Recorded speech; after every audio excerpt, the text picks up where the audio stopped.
What's up, everybody? Welcome to PSI Love You XOXO episode 35. I'm one of your hosts, Greg Miller, alongside the new face of video games, Blessing, Adeoye Jr. What's up, Greg?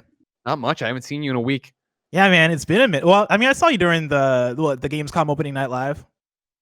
Made a brief appearance there. Oh, actually, that wasn't you. That was vacation. That was vacation, Greg. Vacation, right. Greg, a different beast. All right, you don't know what vacation Greg's gonna do, what he's gonna say, how crazy he's gonna get. I'm regular work, Greg, though.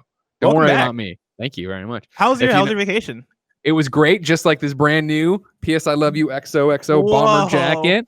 All the controllers on the side. Tim debuted this today on Kind of Funny Games Daily. You see it right there. I was horrified based on our previous PSI Love You, where he's like, you look at all the colors of the sacred symbols here. And I was like, yellow is not a sacred symbol. We covered this in depth about this bomber. I've heard it both ways. Now, again, Kevin, people came to your defense, of course, the PlayStation logo having the yellow in it. That's why this makes sense. It's just Tim was wrong about the information about this jacket. Similar, it turns out, Blessing, to how they were wrong about the release date of this jacket. They said on Kind of Funny Games Daily it's coming out tomorrow. It's actually coming out the first week of October. That moved, and apparently no one at Kind of Funny changed the schedule. So there's no reason to promote this really dope bomber jacket that you'll be able to get on kindoffunny.com/store soon enough, but not now.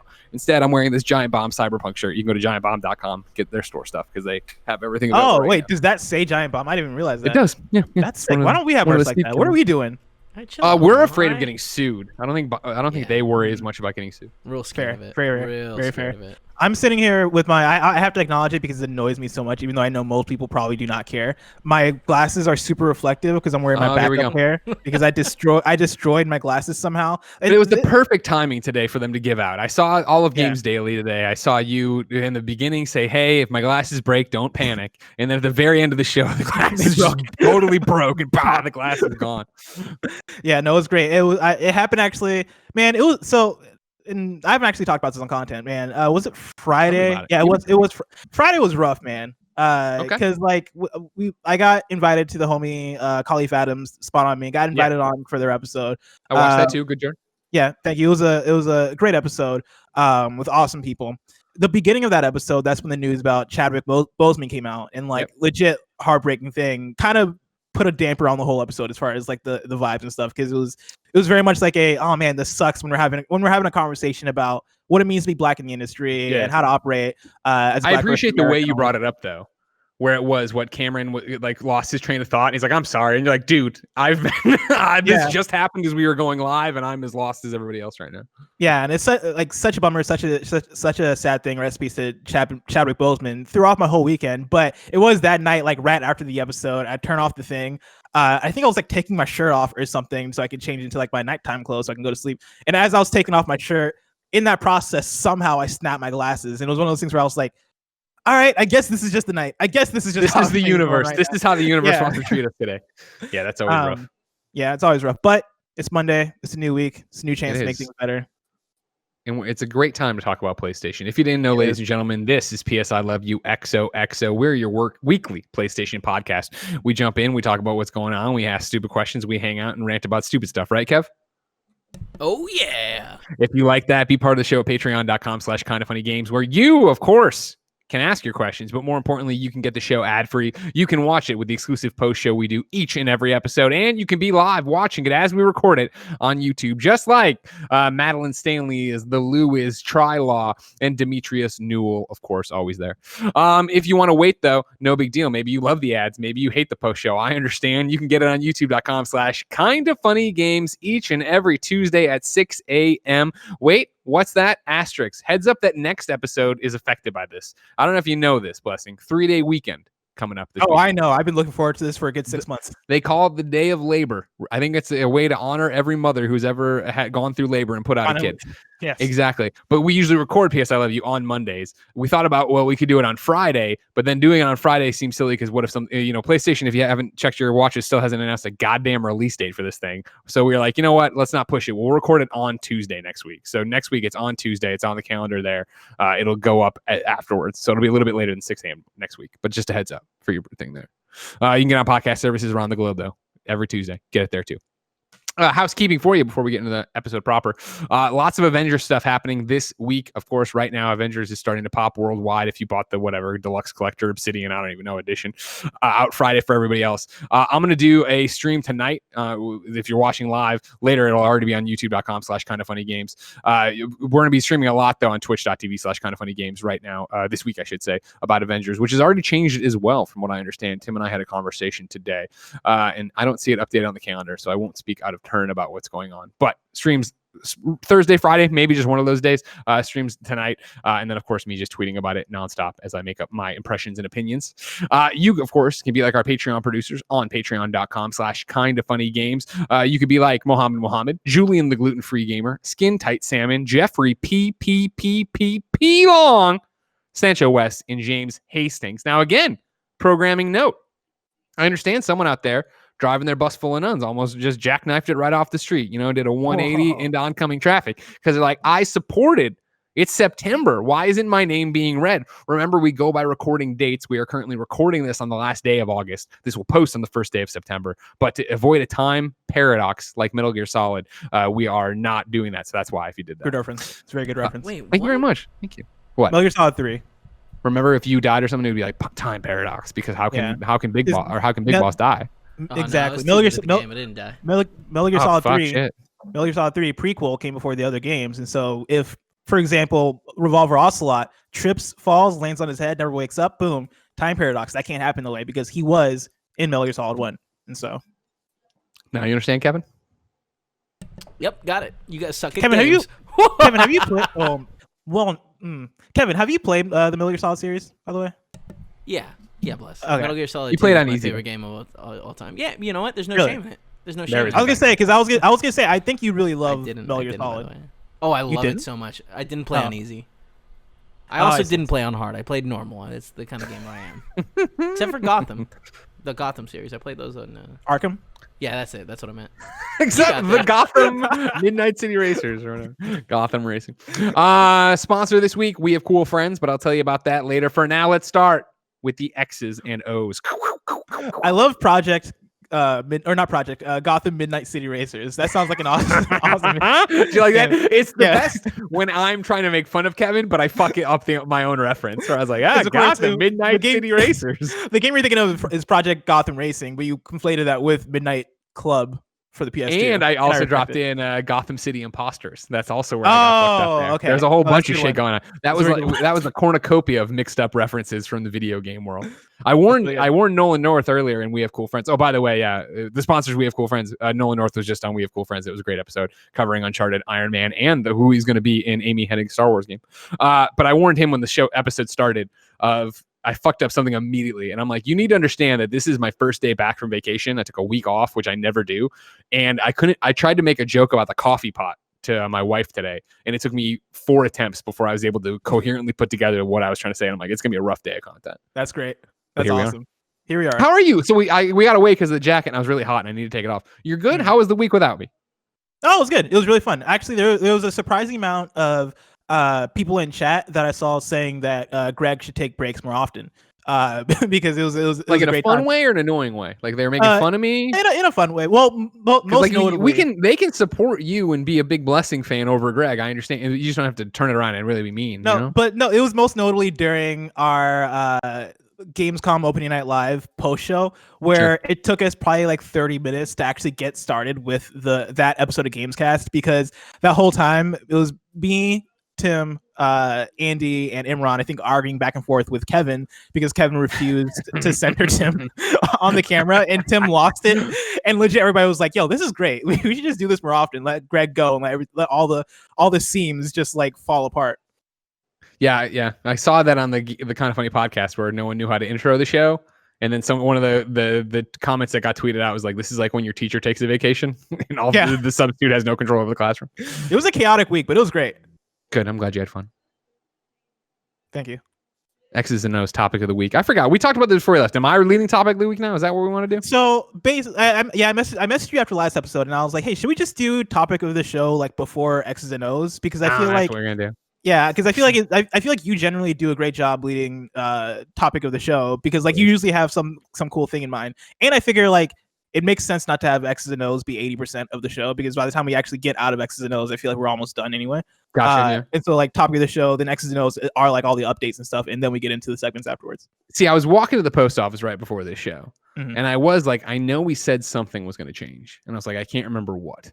And then I forgot to ask you because I needed to make coffee, and here we are making the show. So yes, topic of the show is now its own segment led by Greg Miller before X's and O's. Hold on, I'm gonna use my Mjolnir here to say the motion carries. Oh, See what I did there? See what I did there? That was awesome. That was Whoever great. has- That came out of nowhere. Is this also the PS5 watch? No, that's a separate thing. That's a We're gonna separate get to thing, that. So now it's gonna for now. Let's start the show.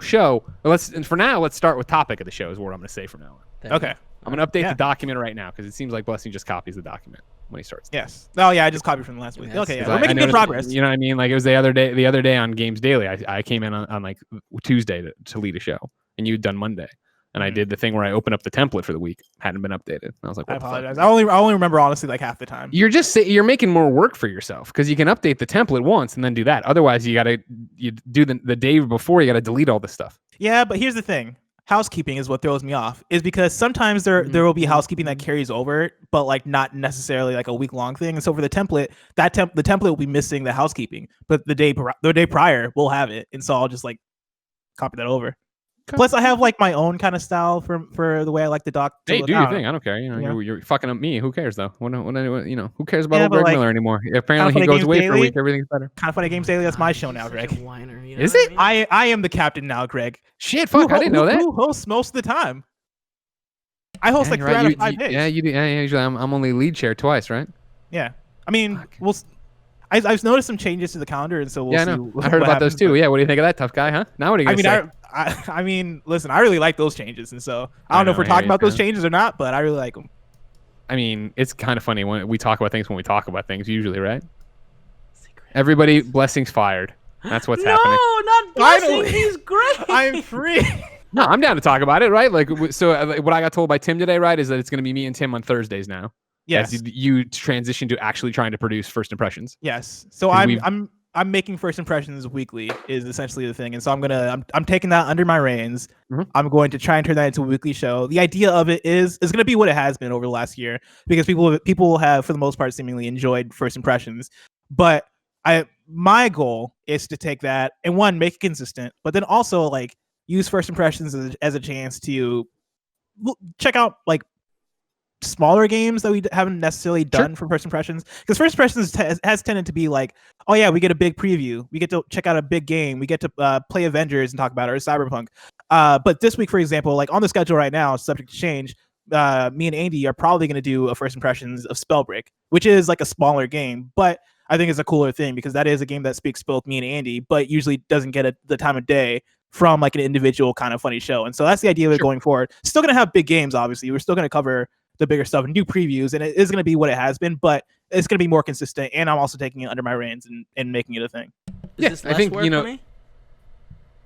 I think it's the same amount of work for you, Kevin. All right, awesome. That's all I More can give, my dude. Yeah, I think, you know, at the beginning of the year, one of the initiatives for Kind of Funny Games 4.0 and bringing you on was to make sure we were streaming once a week. And we had a whole bunch of different shows we could do there, whether it is a gameplay stream, whether it is a first impression, whether it is one of the other ones that's escaping me right now. And we've been great about hitting our full playthrough. We've been great about hitting streaming once a week.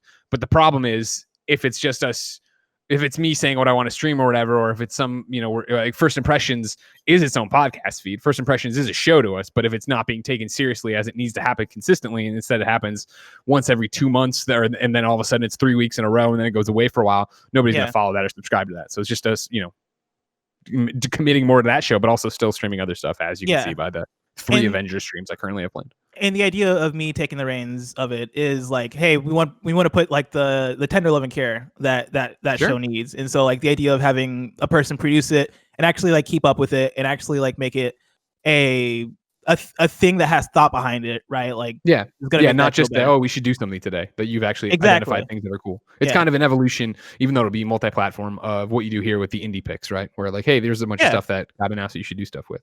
Exactly. Also, if we're being honest, you were stealing from us. You got hired for a full-time position, and a lot of days you don't do anything. I mean, I don't know if that's true. Topic of the show, ladies and gentlemen, is should Sony delay the PlayStation 5? While I was away up at Yosemite, you know what I mean? Seeing a bunch of fat squirrels. They might be marmots. We're not sure. And hiking around, trying not to breathe the air. I saw an article. I'm sorry, what was that? Don't fat shame the squirrels. That's what I was gonna say. That was very, that was a old boys. that was a very They like aggressive. to hang out, all right? there. A lot of people They get were food. big? Frankly, it's their fault. That's the but they're problem. big. Aren't you team fat? What you got against the fat squirrels? Well, first off, these squirrels, blessing, had what I like to call, and I think I am the one who coined this phrase. They had no chill, where they would come right up to you and they would get up. They were trying to eat the granola bars out of my hands. Look at this guy. Now, granted, it was really hot. I understand that, but like, look how Greg, big it's he just, looked. it's just a blur. We can't. There it is. Oh, yeah. We Hold on. can't. Yeah, Cover your moved it. face. Cover your face with it. Go. Yeah. There it is. There it is. See how big that guy Look is? at that little Oh, yeah, boy. And that was he's a after lazy he like guy. shook down a bunch of hikers for granola bars and stuff. He is kinda But see, that's Yeah. the problem. You guys give him the granolas, so now that's what I they didn't like give to him do. shit. All right, don't Well, blame maybe me you for this, should have. Kevin. Maybe you should have. Look at him. He's not used to hunting. You know what I mean? Scavenging, gathering. They don't just do fine. that anymore. He seems to be doing just fine, if you ask me. These While 2020 I was squirrels up don't there, hunt together. While I was up there, I saw through my Twitter feed a little story from one Ethan Gotch over at Kotaku that was titled, Maybe Just Delay Next Gen Already. And I'm going to read some of it here for you. The Xbox Series X comes out in November, probably around the same time as the PS5 if Sony ever gets around to announcing its release date. But they don't need to come out then. In fact, maybe it would be for the best if they were just delayed until sometime next year. Lately, I've been waking up every day in a weird mental vortex where time has no meaning. Memories of the past, aspirations for the future, and anxieties about the present violently collide with one another. All while I pour boiling water over coffee grounds and slice up strawberries for my always famished 1-year-old in what feels like a never-ending loop. Nowhere in this psychological Miasma. miasma? Oh, man. What that's a word I didn't know. Are the words PS5 or Xbox Series X? My default programming during these times tells me to keep calm and carry on, but every time I remember that two of the biggest video game companies are in a months-long marketing duel to be the place where the most people play Call of Duty for the 16th year in a row, the programming crashes. 2020 feels like a whole lot. 2020 feels like a whole lot of things, but the start of a new cycle of more powerful gaming hardware is not one of them. He goes on. I think this is an important paragraph to the argument, though. For starters, less than 3 months out, neither Microsoft nor Sony has really demonstrated why we should all be getting excited about shelling out something like 2 weeks worth of minimum wages for a new plastic brick to sit beside our TVs. Better load times, more detailed graphics.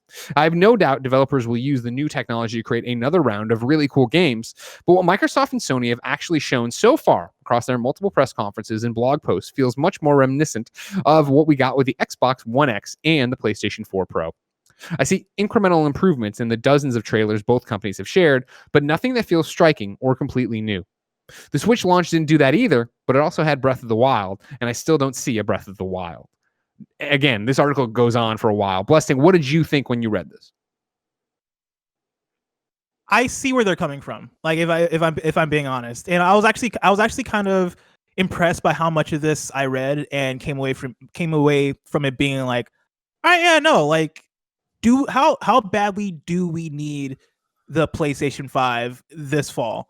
It was a question that actually came up, I think, on Friday's Games Daily with Imran, Right. And like, you know, we talked a little bit about it there, but I'm to the question of should the PlayStation 5 get delayed. I'm kind of on either side of it as far as on the side for, right? Like what is the harm in releasing this fall, right? Like what do you lose as PlayStation and Microsoft just putting out your boxes this fall and allowing people to buy them and starting off that console cycle this fall? Like there's not it's such a large ship to want to move that, you know, there might be more to lose than to gain from delaying it.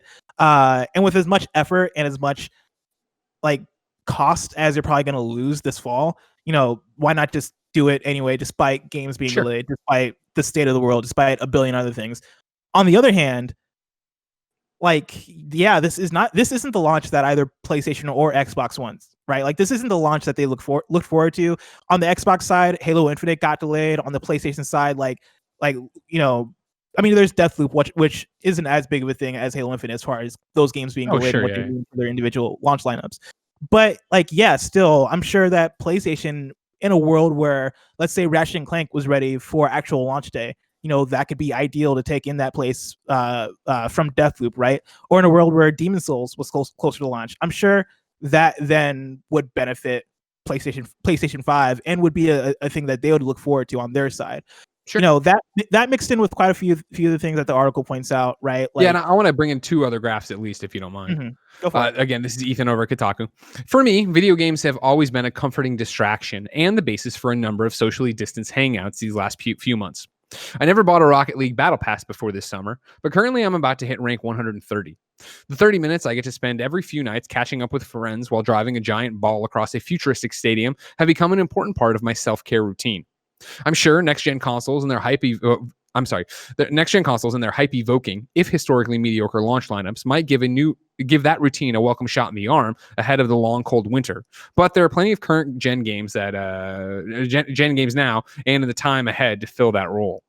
He goes on. I like this paragraph for the argument here. More importantly, we're in the middle of a once-in-a-century global pandemic that has completely upended daily life, the economy, and the companies currently racing to create console gaming's future. Over 177,000 people are dead in the U.S. Tens of thousands more are diagnosed each day, and the potential long-term symptoms associated with infection are still barely understood. Meanwhile, there continues to be great recession levels of unemployment, even as financial relief programs are already being phased out. Pre-ordering an expensive new console comes with added amounts of risks and self-loathing, knowing that the stock market will probably crash again at any moment, and millions are facing an unprecedented wave of home evictions. And then wrapped up in this, of course, he's talking about game developers working on this and what they're going through and having to work from home, things being slowed down, the launch lineups. This is a far bigger editorial from Ethan that I urge you all to go read, or again, over at Kotaku, maybe just delay next gen already. But if I jump in here, though, I'll toss in his last 2 paragraphs for this argument. Maybe in a COVID-free world, these launch lineups would look different. Maybe we would already know how much these consoles will cost and have some sense of what new software features they'll bring to the table. Maybe Sony would let people demo the Dualsense in stores, and Microsoft would spend a little more time talking about, quote, the most powerful gaming console, and a little less reminding everyone that many of its games will be playable on their smartphones through xCloud.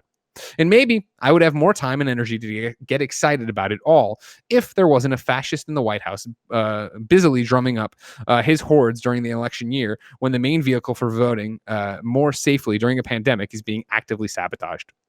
Most console generations don't start to get good until a year or 2 in. That's when the Xbox One and PS4 gave us Sunset Overdrive, Bloodborne, and The Witcher 3. With the ongoing delays, it could take even longer this time around. Launch consoles have always been forward-looking investments. Maybe that will feel like an easier bet to place when there are more games to back it up and fewer national crises.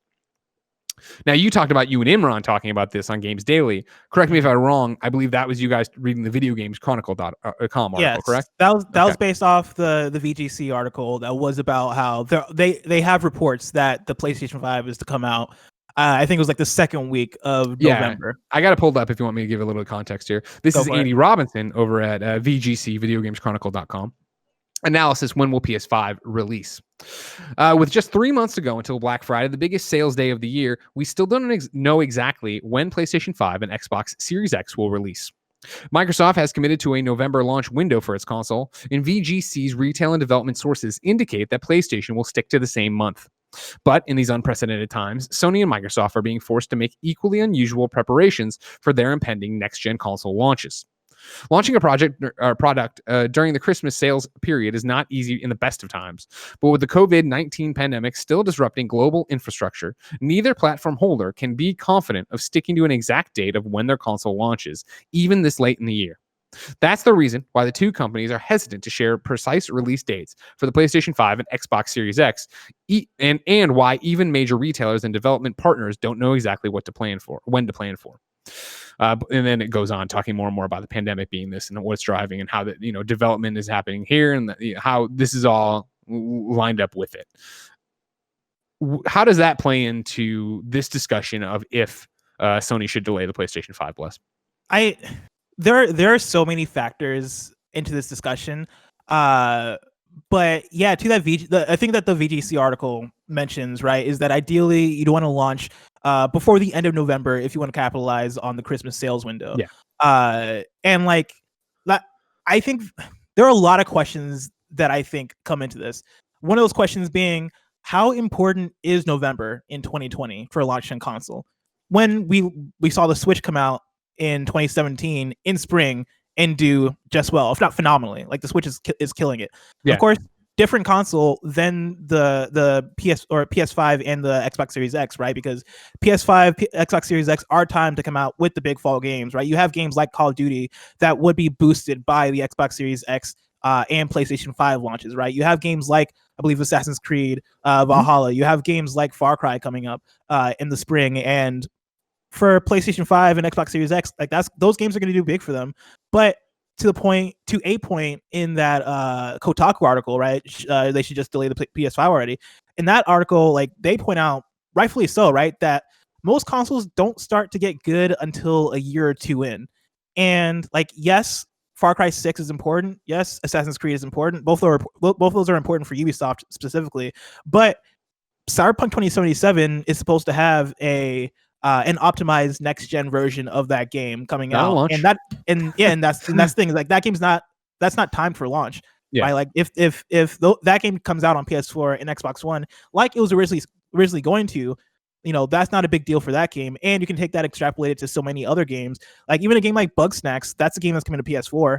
Yep. Like it's probably gonna be somewhat of a blow to Bugsnax if the PS5 gets delayed, but they're still going to be able to put it out if they want to put it out, or they can still wait to launch to put it out if they wanted to do that. I think a few questions come to my mind that can probably frame this whole argument. I think for me, the questions are: one, are we as consumers, do we need the PS5 this year? Like, do we need the PS5 this fall? When you look at the games lineup, when you look at where we're at in the generation, when you look at pretty much everything involved, right? Where are we at in terms of as consumers in terms of the PS5 launch, especially when you do take in, financially, like a lot of us aren't necessarily prepped to buy an expensive console, and I know they're making limited quantities of the console, which means they're probably going to sell out anyway. But to the other side of it, how badly do PlayStation and Xbox need to release the consoles this fall? Given the context of, is November really that important? And like, is this the launch you guys really want? And I would say no, right? Like, but that's not. Yeah, I hear you. And these are good questions, but it gets so wrapped up in trying to judge this console launch off of what a normal console launch would be. And that alone maybe then is the answer of, should they delay it? Well, if you can't do it the way you want it, or it can't be the way it should have, or it would normally be, maybe you should have delayed it. And I say should have because I think we're just too far gone at this point, where, if you have so many third parties working on video games, right? Working on the PlayStation 5 versions, or working on, Xbox Series X, but this PlayStation podcast, working on your PlayStation 5 game or whatever, like that is such a domino effect that fucks over everyone. And I think that's, I, of course, as I compliment you guys every show on folks on being the most responsive audience I've ever worked for. I did it today. Same thing. After, I think, Games Daily, maybe during it, I tweeted out, like, this was the topic of the show. If you have thoughts, so many wrote in. Vitz Patel wrote in and said, no, they shouldn't delay it. And when asked why, he says, the impact on third-party developers would be large. They will have next-gen sales baked into their sales forecast for this quarter. If Insomniac has Miles Morales ready for launch, that's all Sony needs in terms of exclusives on day one. They can always roll out further titles every few months or so. And that's one of the things you run. I'm sorry, go ahead. Well, my rebuttal to that is, like, how big would the impact be on third-party developers? Because, like, when we sit down, we look at the actual lineup for launch. Like, I see him being more of an issue for first party, because Spider-Man Miles Morales is a game that's coming out on PS5 only. Like, Insomniac is going to be impacted by this, but also they're under Sony, so it's not as big of a deal if this is a Sony decision. But to the point of third parties, right? Like the big companies that are coming out at launch are Call of Duty, which is going to be on current gen anyway, and it's probably going to sell more on current gen anyway, and can just come out again on next gen when next gen would be ready for spring. And I'm sure that wouldn't be as big of an impact. In term, well, as big of a negative impact. Yeah, it would sell way less if you already had it on PlayStation 4 or whatever. I think it's going to sell less. I mean, especially there's so much to it where launch lineups, are mediocre quite often, right? But then that's what moves units for you to buy a mediocre game in a way you wouldn't, right? Like I remember playing Call of Duty Ghosts on my PlayStation 4 when I first got it. And granted, this is for work, and they, is like I needed to be able to talk about the PlayStation 4, but it was a reason to go do it. I do think that there's more of that. I'm in the store, I'm buying something. I haven't enjoyed a Call of Duty in a few years. I'll pick it up. Whereas I think down the line, if it's months later and it's already been out for a while, I don't think you would.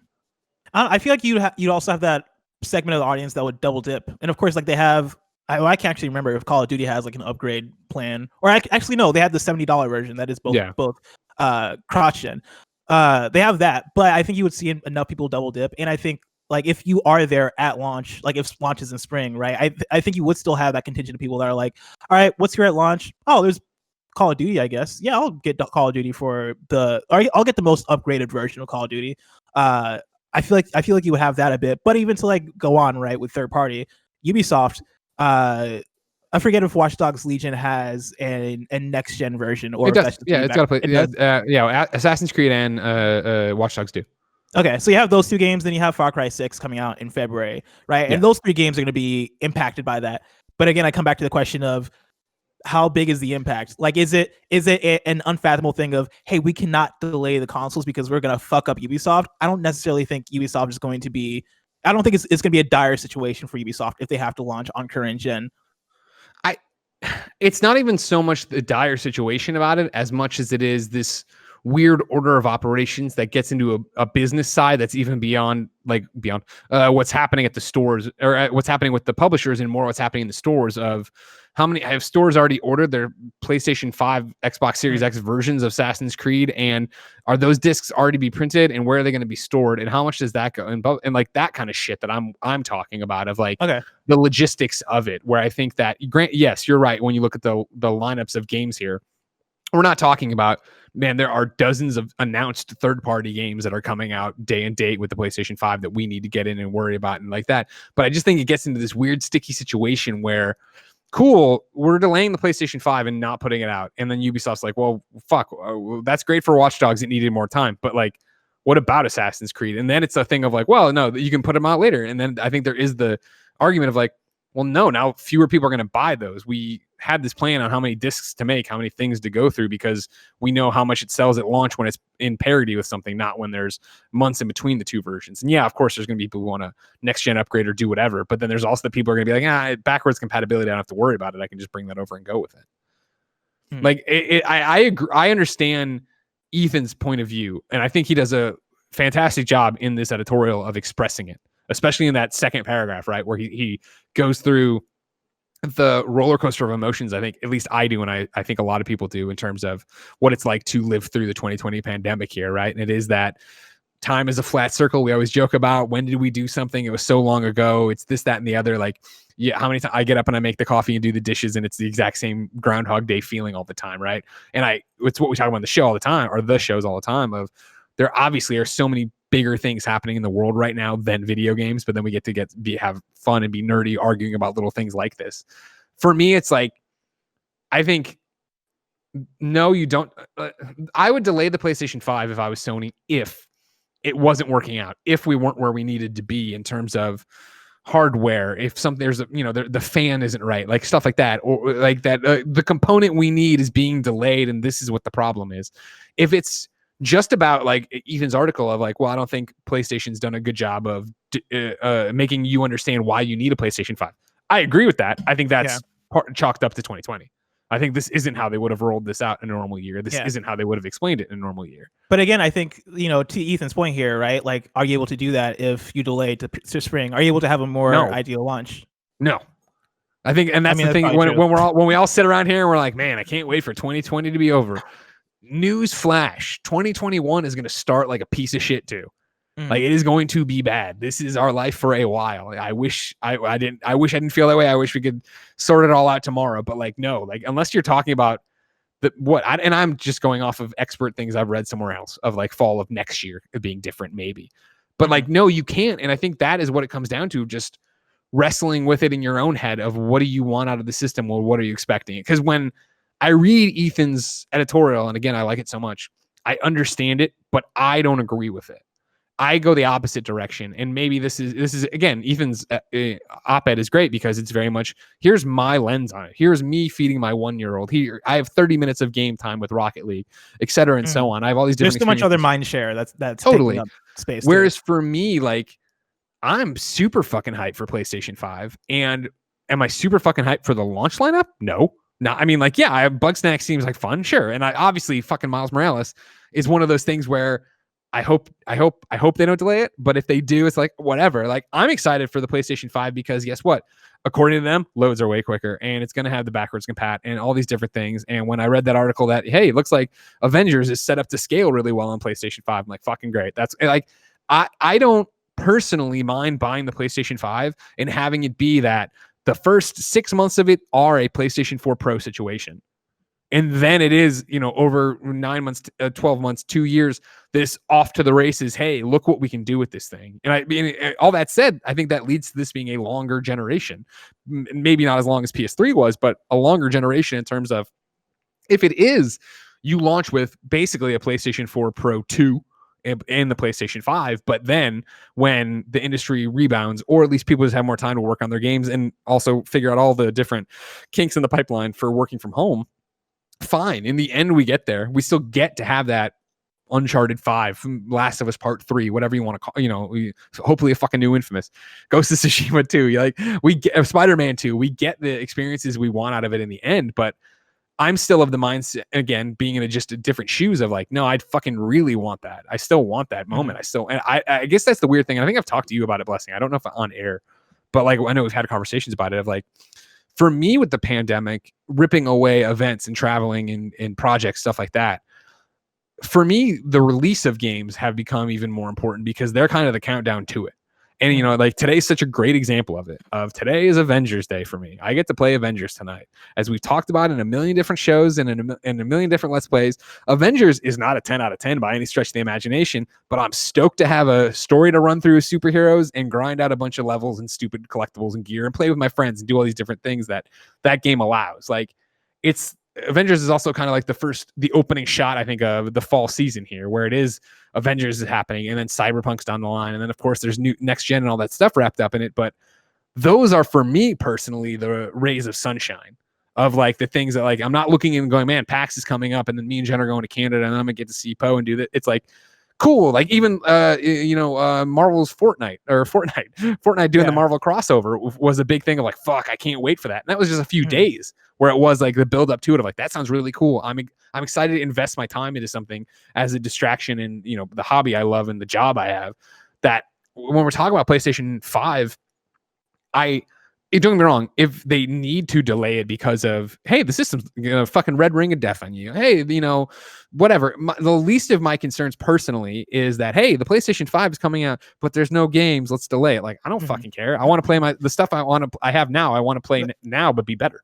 Is that me and you though? Because I'm with you there. Like, to everything you just said, I'm very much with you as far as like, yeah, I personally would be fine if the PS5 launched and the launch lineup is a skeleton, right? If the launch lineup is, Miles Morales and everything else got delayed, like I'm fine with that.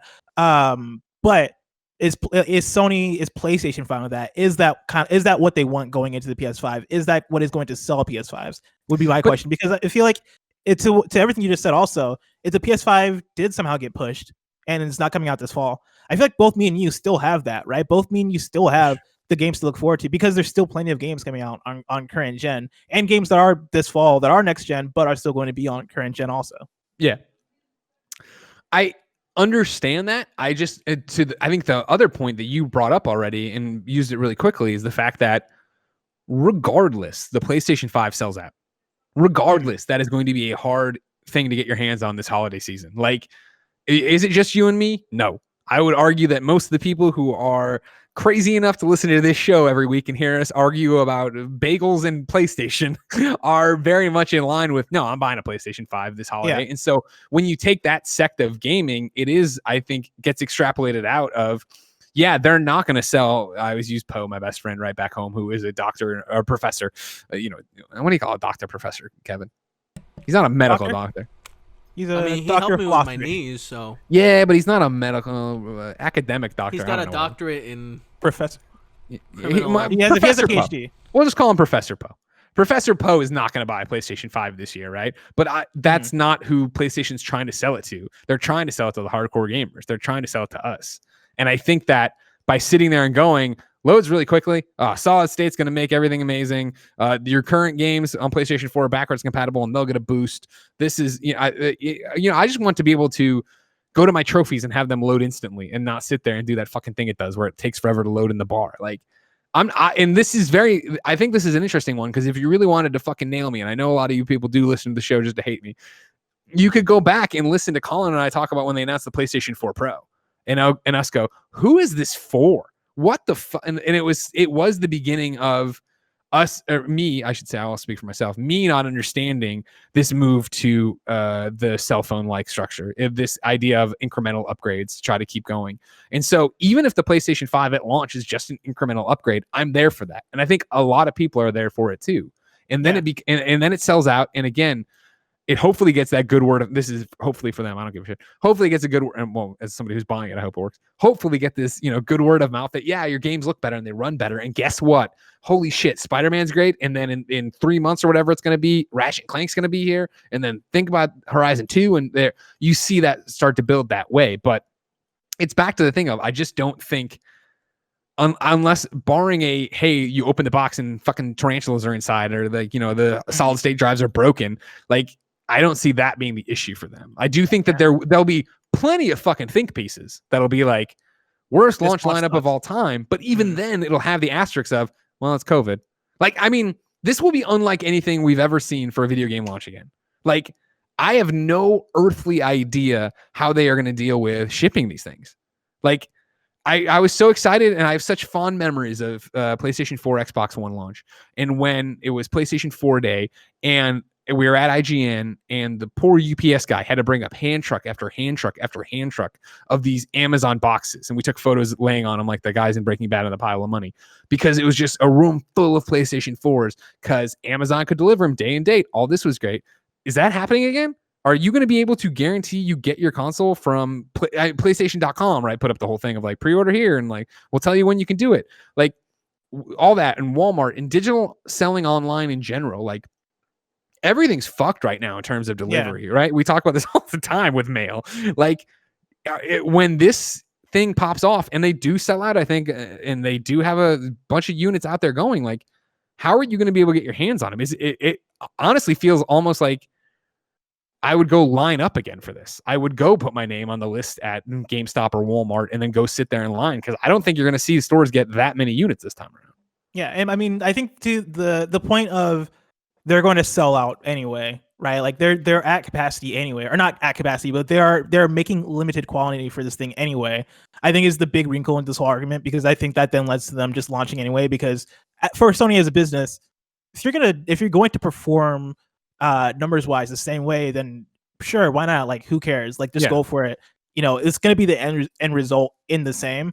But yeah, like, you're kind of weighing that against, like, yeah, like, delivery and stuff is going to be in a fucked up nature. But then also, like, you're still in this game of chicken with Microsoft to announce price. Yep. And again, like, I keep bringing Microsoft into this conversation as far as both of them. You can't not, right? That's what's happening as they go to war. And I don't think one of them delays and the other doesn't, because I think that would have to be some kind of joint decision between the two to make that happen. Which would be awesome.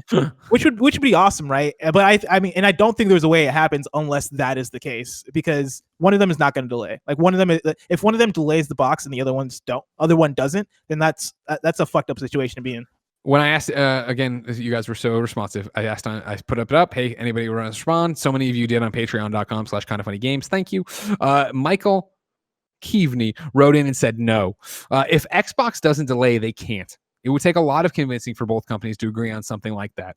Also, I do think the console will sell well during the initial release window. There's enough hardcore audience to have them buy them up at launch. Yeah, that's the biggest thing where I think, and I understand that you're listening to a PlayStation podcast, and arguably, depending on who you talk to online, I'm the biggest PlayStation fanboy. Again, like, I think I'm trying to think, even, I don't want to be super asshole-ish. I'm trying to think that even if you lose Spider-Man Miles Morales, I still think the PlayStation 5 launch lineup looks better than the Xbox Series X launch lineup. In terms of like, You think so? I know, right? It doesn't sound right as I say it, but it kind of does. Because it's like at that point, it's just the same lineup except for like the indies that we saw. Baby, give me some. Bugsnax. I mean, Bugsnax does tip it over. Yeah. I'm trying to think that what are the things that separate. Again, you know what this is? It's just me being a PlayStation guy. Where, like right now, honestly, I am debating of like, do I still want to get a Series X at launch? The Medium, right? Is that coming out on Xbox? It does. The Medium. That's exciting. Yeah. Are you stoked for the Medium? I think the Medium stands up against Bugsnax at the very least, is what I'll say. Does it? Yeah, man. You can go back and forth between the two dimensions or whatever in real time. It's actually taking advantage of the machine. All right, that's cool. I guess that was. I remember that being cool when I saw it. Yeah. I guess. I need to see more of the Medium before I'm like, why? Yeah. If Miles Morales leaves, then I would consider them at par with each other. I'd say both lineups are poor at that point. Like both lineups suck at that point. But and so that's why I guess to me I'm like, whatever. Like I'm in the PlayStation ecosystem, but I think there's enough of us that are as well too. Where I think again with like the lead PlayStation 4 has. The problem would be if PlayStation 5 comes out at $100 more than the Xbox Series X, but both their launch lineups suck. Then you're into a really shitty situation for PlayStation. That can they get out of? I don't know. Yeah, and I mean, I think that comes back into like there's another factor that comes into play is, for both of you guys that don't have your prices out there right now. And this is the thing, me and Tim talked about this a little bit, that it's not that abnormal that we don't have the console prices. It's abnormal compared to previous console launches, but when you look at like the iPhone or you look at other technologies that are as or more expensive, like 2 months out, 3 months out isn't necessarily the end of the world for not having a price. Though for us, it does feel weird. What's the deal? With the Switch had it 50 days out? Yeah, 50 days before launch of that console. We're coming up quick on that though, right? Well, depending on when it launches, I guess, but yeah. We definitely are. And I'm trying to find, as I talk, I'm trying to find the games that were announced during that PlayStation 5 presentation, because I think quite a few of those are going to be launched, right? Like I'm looking now, Astro's Playroom, I always forget. I can run you, unless you have the thing I have in front of me, a thing called IGN.com, where they put... Never heard of them. Yeah, they have a PlayStation confirmed thing. You want me to read it? Yeah, go for it. Assassin's Creed Valhalla, November 17th, 2020. Astro's Playroom, 2020. Bugsnax, Holiday 2020. Chivalry 2, 2020. Cyberpunk 2077, 2020. But that doesn't have a PlayStation 5 version though, right? That doesn't make sense, IGN, does it? No, but like it's backwards compatible, so like... Well, come on now, then we're cheating. Dirt 5, October 2020. Fortnite. No, come on now. But yeah, Fortnite's gonna be there. Godfall, December 2020. Gods and Monsters, Holiday 2020. What's the new title for Gods and Monsters? It's terrible. I heard you guys making fun of it on Games Daily. Yeah, Immortals, Phoenix Down. I don't know. Immortals, Phoenix something. Jet the Far Shore, Holiday 2020. Madden NFL 21, TBA 2020, Marvel's Avengers 2020, NBA 2K21 2020, Observer Holiday 2020, Outriders Holiday 2020. Planet Coaster Holiday 2020, Quantum Error TBA 2020, Rainbow Six Quarantine 2020 to 2021. That where you at now? Rainbow Six Siege at launch, Redo Enhanced Edition TBA 2020, Spider-Man Miles Morales Holiday 2020, The Pathless Holiday 2020, Ultimate Fishing Simulator 20. Ultimate Fishing Simulator 2. That is going to be the big hitter in terms of the Xbox versus. That's the one that'll get you. That's the one that'll get you. Watch Dogs Legions October 29th, 2020, and then Worms Rumble TBA 2020. Oh, I'm sorry, and WRC 9 2020. Back to the first write up you mentioned that was like, yeah, if they delay like third parties, all this stuff. None of those sound like games that like a delay would be the end of the world for. Sure, you're right. You're not wrong. I'm trying to find the launch lineup for Xbox Series X because now I'm curious. Because that is going over at IGN.com. I have the Xbox Series X wiki guide in front of me. It's long, but hold on, let me get you going here. Despite the jokes, that is a decent lineup. If those some of those are just 2020. Well, I guess they all are. This is so weird because it's like you're just saying holiday 2020 or 2020, which I know is what we've said for the PlayStation 5. So who the fuck knows if whatever? I digress. Here we go. This is Xbox Series X. Assassin's Creed Valhalla, November 17th, 2020. Chivalry 2, 2020. Crossfire X TBA 2020. Dirt 5, October 2020. Dragon Quest 11 S Echoes of Elusive Age, December 4th, 2020. Fortnite launch. Forza Horizon 4, holiday 2020. Gears 5 launch. Gears Tactics. Horizon 4? Forza Horizon 4? Yeah, that's been out for years on Xbox One. Yes, but if you understand, they're making a version of it for that. With smart delivery, you'll make sure you'll get the best version of it. I don't fucking know. I'm just reading the IGN thing. I don't know. I mean, they have Gears 5 and Gears Tactics on here. Aren't both those out too? Gears Tactics, is that right? Gears Tactics, I think that's just out on PC, but I might be wrong. Gears 5, Gears Tactics will launch in holiday 2020, respectively. Gods and Monsters, also known as whatever the fuck, holiday 2020. I mean, it sounds like the same lineup to me. They have Lake, December 2020. Oh yeah, Lake. Madden again, 2020. There's Marvel's Tetris Effect 2020. NBA 2K 2021, 2020. Oh, you know what? They also got 2020. they got Yakuza Like a Dragon. Outriders 2020. They got some shit. Planet Coaster 2020. Rainbow Six. All right, I rescind my statement. They're pretty much the exact same fucking thing. Yeah. Minus Spider-Man. If Spider-Man drops, they're fucked. Yeah, exactly. Like, I mean, they have like some exclusive smaller games on both sides, but pretty fairly equal. Yeah, you're right. I rescind my statement. It is totally then my PlayStation bias and the fact that I want everything I own right now to run better. Also, Tetris Effect Connected, that stands up to Miles Morales. Fuck off. Don't even say it as a joke. Dude, people are going to think Tetris you're Effect serious. is great. Tetris Effect is a great game. It doesn't stand up to Miles Morales. I mean, it was Tetris Effect Giant Bomb's Game of the Year 2019. Yeah, you're easy. Or 2018. It's very easy for you to remember that because a lot of people said when they were playing Tetris Effect it was their Game of the Year. And then when it came time to vote at the ballots, they didn't show the fuck up. All right? A lot of hyperbole about that. Great game. Tetris is great. Come on now. Be reasonable. Spider-Man Miles Morales I would put above it, but only like by a sliver. Do you think Spider-Man gets delayed? No, I don't think so. Yeah. Right? Like if they're both I hope not. I would hope not, Selfishly. like who knows? But also like Insomniac, I feel like is pretty on point as far as delivering. But I mean, who knows? It's always that thing of, again, no matter what happens, you can just go COVID. And everybody's like, I get it. You know what I mean? Like, even if it is like, you can't get your hands on these. Shipping's all fucked up. COVID. What are you going to do? 2020 sucks. We all know it. Prep your memes now. Like, it's again, what if in that perfect world, Microsoft and Sony approach each other and they're like, hey, fall sucks for both of us. Like, neither of us want what's going on right now. We both don't have prices out. We both are, we got to manufacture these things. It's going to be some kind of a struggle for pretty much every factor involved. Why not just move to spring? Me, you, spring. I'm not saying I would fucking adore that if it was like if they did it in the most tongue-in-cheek way possible of like it was a fucking Zoom call where Phil Spencer was already connected and then just Shuhei pops up or Jim Ryan pops up and he's like, hey, bad year, a rough year, am I right? Totally. You want to just say these things. Let's make it rougher. Yeah, exactly. Perfect. I just don't think it matters. Like I let's read through a few more responses because again, we got so many great ones. I thought this was an interesting one. Randy Burnett wrote in and said, yes, they should delay. If availability is going to be as extremely limited as some people are hinting at, it's going to be very tough for a lot of people to get one, especially with scalpers and everything. Not to mention if people are more afraid to go out to a brick and mortar location right now because of the pandemic, it's just a rough situation all around. Are they going to sell a crap ton if they release this year? Duh. I just hope the stock levels are better than the rumors and they have some way to combat scalpers / online availability is decent.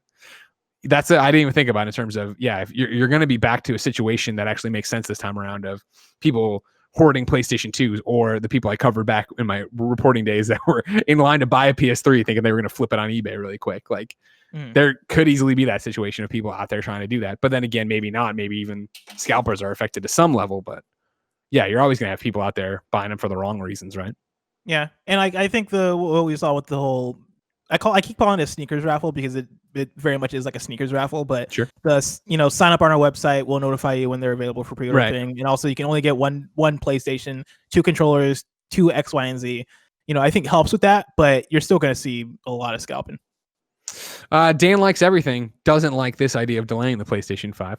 He said no and writes, no, I don't think the PlayStation 5 should be delayed. Even if every major PlayStation 5 game got delayed, I'd still say no. People are ready to jump onto the next generation, and the first shipments will absolutely sell out no matter what. You can hype up the performance difference with the PlayStation 4's biggest games, as well as promote third-party titles like Assassin's Creed, Call of Duty, and Cyberpunk. Tie them into the PS5, and no one will complain about games. If you can only produce, say, a few million units by the year's end, then it's just the sold-out hottest commodity out there, and it'll be all anyone talks about for a few months. To me, delaying the launch would be a huge red flag to everyone and make it harder to sell later on. That's an interesting idea. If they delayed it now, I wouldn't read into it. And again, this is me, maybe not the general consumer. I wouldn't read into it that, oh, something's wrong with the console. Better not buy it when it comes out later. Would you, Bless, or do you think that's what people would think? I mean, if PS5 and Xbox delayed together, I don't think there would be. But let's say in a world PS5 delayed and Xbox didn't, I still don't. If they messaged it as a COVID thing and they came out and they were like, "Hey, like we're not in the ideal place to launch currently with the systems in place," then like I don't think people would jump to that conclusion. I think people will still be angry about it, and like people would still be up in arms, but I don't think people would then be like, I'm not gonna get it when it comes out, kind of thing. Yeah, because like that's gonna be the case in general, right? Like the first batch of these things are gonna have issues with them, and like God, all I want is the fan not to sound like a jet fucking engine. You know what I mean? Yeah, and it's one of those things that you say that, huge. But then you could wait. And I'm putting a lot of confidence in them right now. But for how big that thing seems to be and how well ventilated they've better have some fucking air moving around in there. Yeah, like if literally everything is broken in that console, I think the fan will not be loud. We'll see. We'll see how that one plays out. Everybody clip that out. It's going to age well. Yeah. Gary the Third writes in patreon.com/kindoffunnygames and says, yes, at this point, we don't know 100% what the console does better than the PS4. And other than the Wired articles, they haven't really tried to explain. I think pushing it to March/April, parentheses, after people can start getting their tax returns, would be the best bet for both Sony and Microsoft at this point. The launch lineup right now is pretty barren. I think the extra 4 months would help both manufacturers come out of the gate strong and give them time to actually tell us what the console is. I think as you read these, and we have had a hour-long discussion so far, 45 minutes of it, the thing that really comes down to, I think, is just the framing, the mindset of what this is. And I think looking at this launch as a normal traditional console launch, it fails and it doesn't accomplish what you want it to accomplish or what people expect it to accomplish. However, I think, and this is just the side I'm on clearly, is that I think looking at it as this is how COVID affected the world and our industry for this year, this start of this console generation. I still think you just put them out. You put them out and let them do what they want and shine the way that Xbox is clearly leaning on theirs, right? Where their phrasing around this is that, hey, Xbox is everywhere you want it to be, whether it's your phone, your Xbox One, or Xbox Series X, the best place to play. They're saying, very much in the Xbox ecosystem, this is the best place to play your games right now. And I think PlayStation, coming off of the juggernaut success of the PlayStation 4 and 110 million units sold or whatever, you come in and you say, hey, the PlayStation 5 is here and it's going to have all these awesome games, and but right now it makes your games look better. I think you sell through that initial thing, and I think you start getting into just like the smallest of things, where if the thing is that, yes, it's sold out, it's the hottest commodity, yada, yada, yada. And the chatter from all of us are, yeah, my games look better on it. I wish there was more to play that was exclusive, or that was a PlayStation 5 thing, but I'm stoked that load times are better than this, that, and the other. And that's even if that's all it is, even if it's just like, oh, Wi-Fi, PSN downloads stuff faster or whatever. Like, I think that's good enough for getting an audience excited for the 2021 year of Horizon and Ratchet and whatever else they're going to have on it. Yeah. And I think, to that point, right, like somewhere in one of these other articles, or maybe it was just us talking, somewhere it was mentioned that launch lineups historically just haven't been that phenomenal. Yeah, that was mentioned here. Yeah, like this wouldn't be this launch, if everything goes as the way we're expecting to go, isn't necessarily going to be that different in terms of software and in terms of like, what we expect, right? Like the response you just read mentioned that, at this point, you don't 100% know what the console does better than the PS4. And I think even this fall, right? Like we're going to get Astro's Playroom, which is supposed to be a demo for the DualSense, right? We're going to get Spider-Man Miles Morales, which will, probably take advantage of ray tracing and X, Y, and Z about the PS5. But I don't expect this fall to be the time where I'm like, oh man, look at the power of the PS5, right? I expect to see that down the line because that's essentially how it has worked for pretty much every console upgrade, every console generation. And so like all things considered, like like it's not that much of an exciting fall for software, but honestly, where we're at, it's more exciting than last time, right? Like Miles Morales is more exciting than Killzone.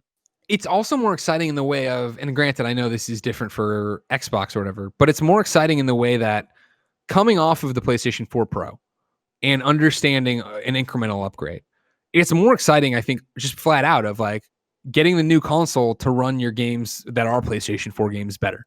So everything you are excited from this year, and again, if you take it away from even us, and I mean us being the hardcore PlayStation people watching this, the people who don't buy that many games, or like when I was a kid and I games I really wanted and I couldn't afford, I would put on my Christmas list, right? Like if it is that you can get the PlayStation 5 and then play stuff you already had, you know, like Ethan's article mentions Rocket League. I think Rocket League's confirmed for PlayStation 5. Actually, don't quote me on that. Do you know, Bless, have they said? I don't know for sure, but that sounds right. Well, I guess we didn't read that. We didn't read it there a second ago, did we? So maybe I would have remembered. Anyways, though, Avengers, Destiny, maybe Rocket League one day going to thing, right? Like whatever you are in terms of, I'm reading through it here. No, I don't see a clear answer. Whatever you're looking for and playing right now or excited for that is cross-gen or backwards compatible, right? Oh, I guess backwards compatibility, but are the PSN store going to be backwards compatible right away? We'll see.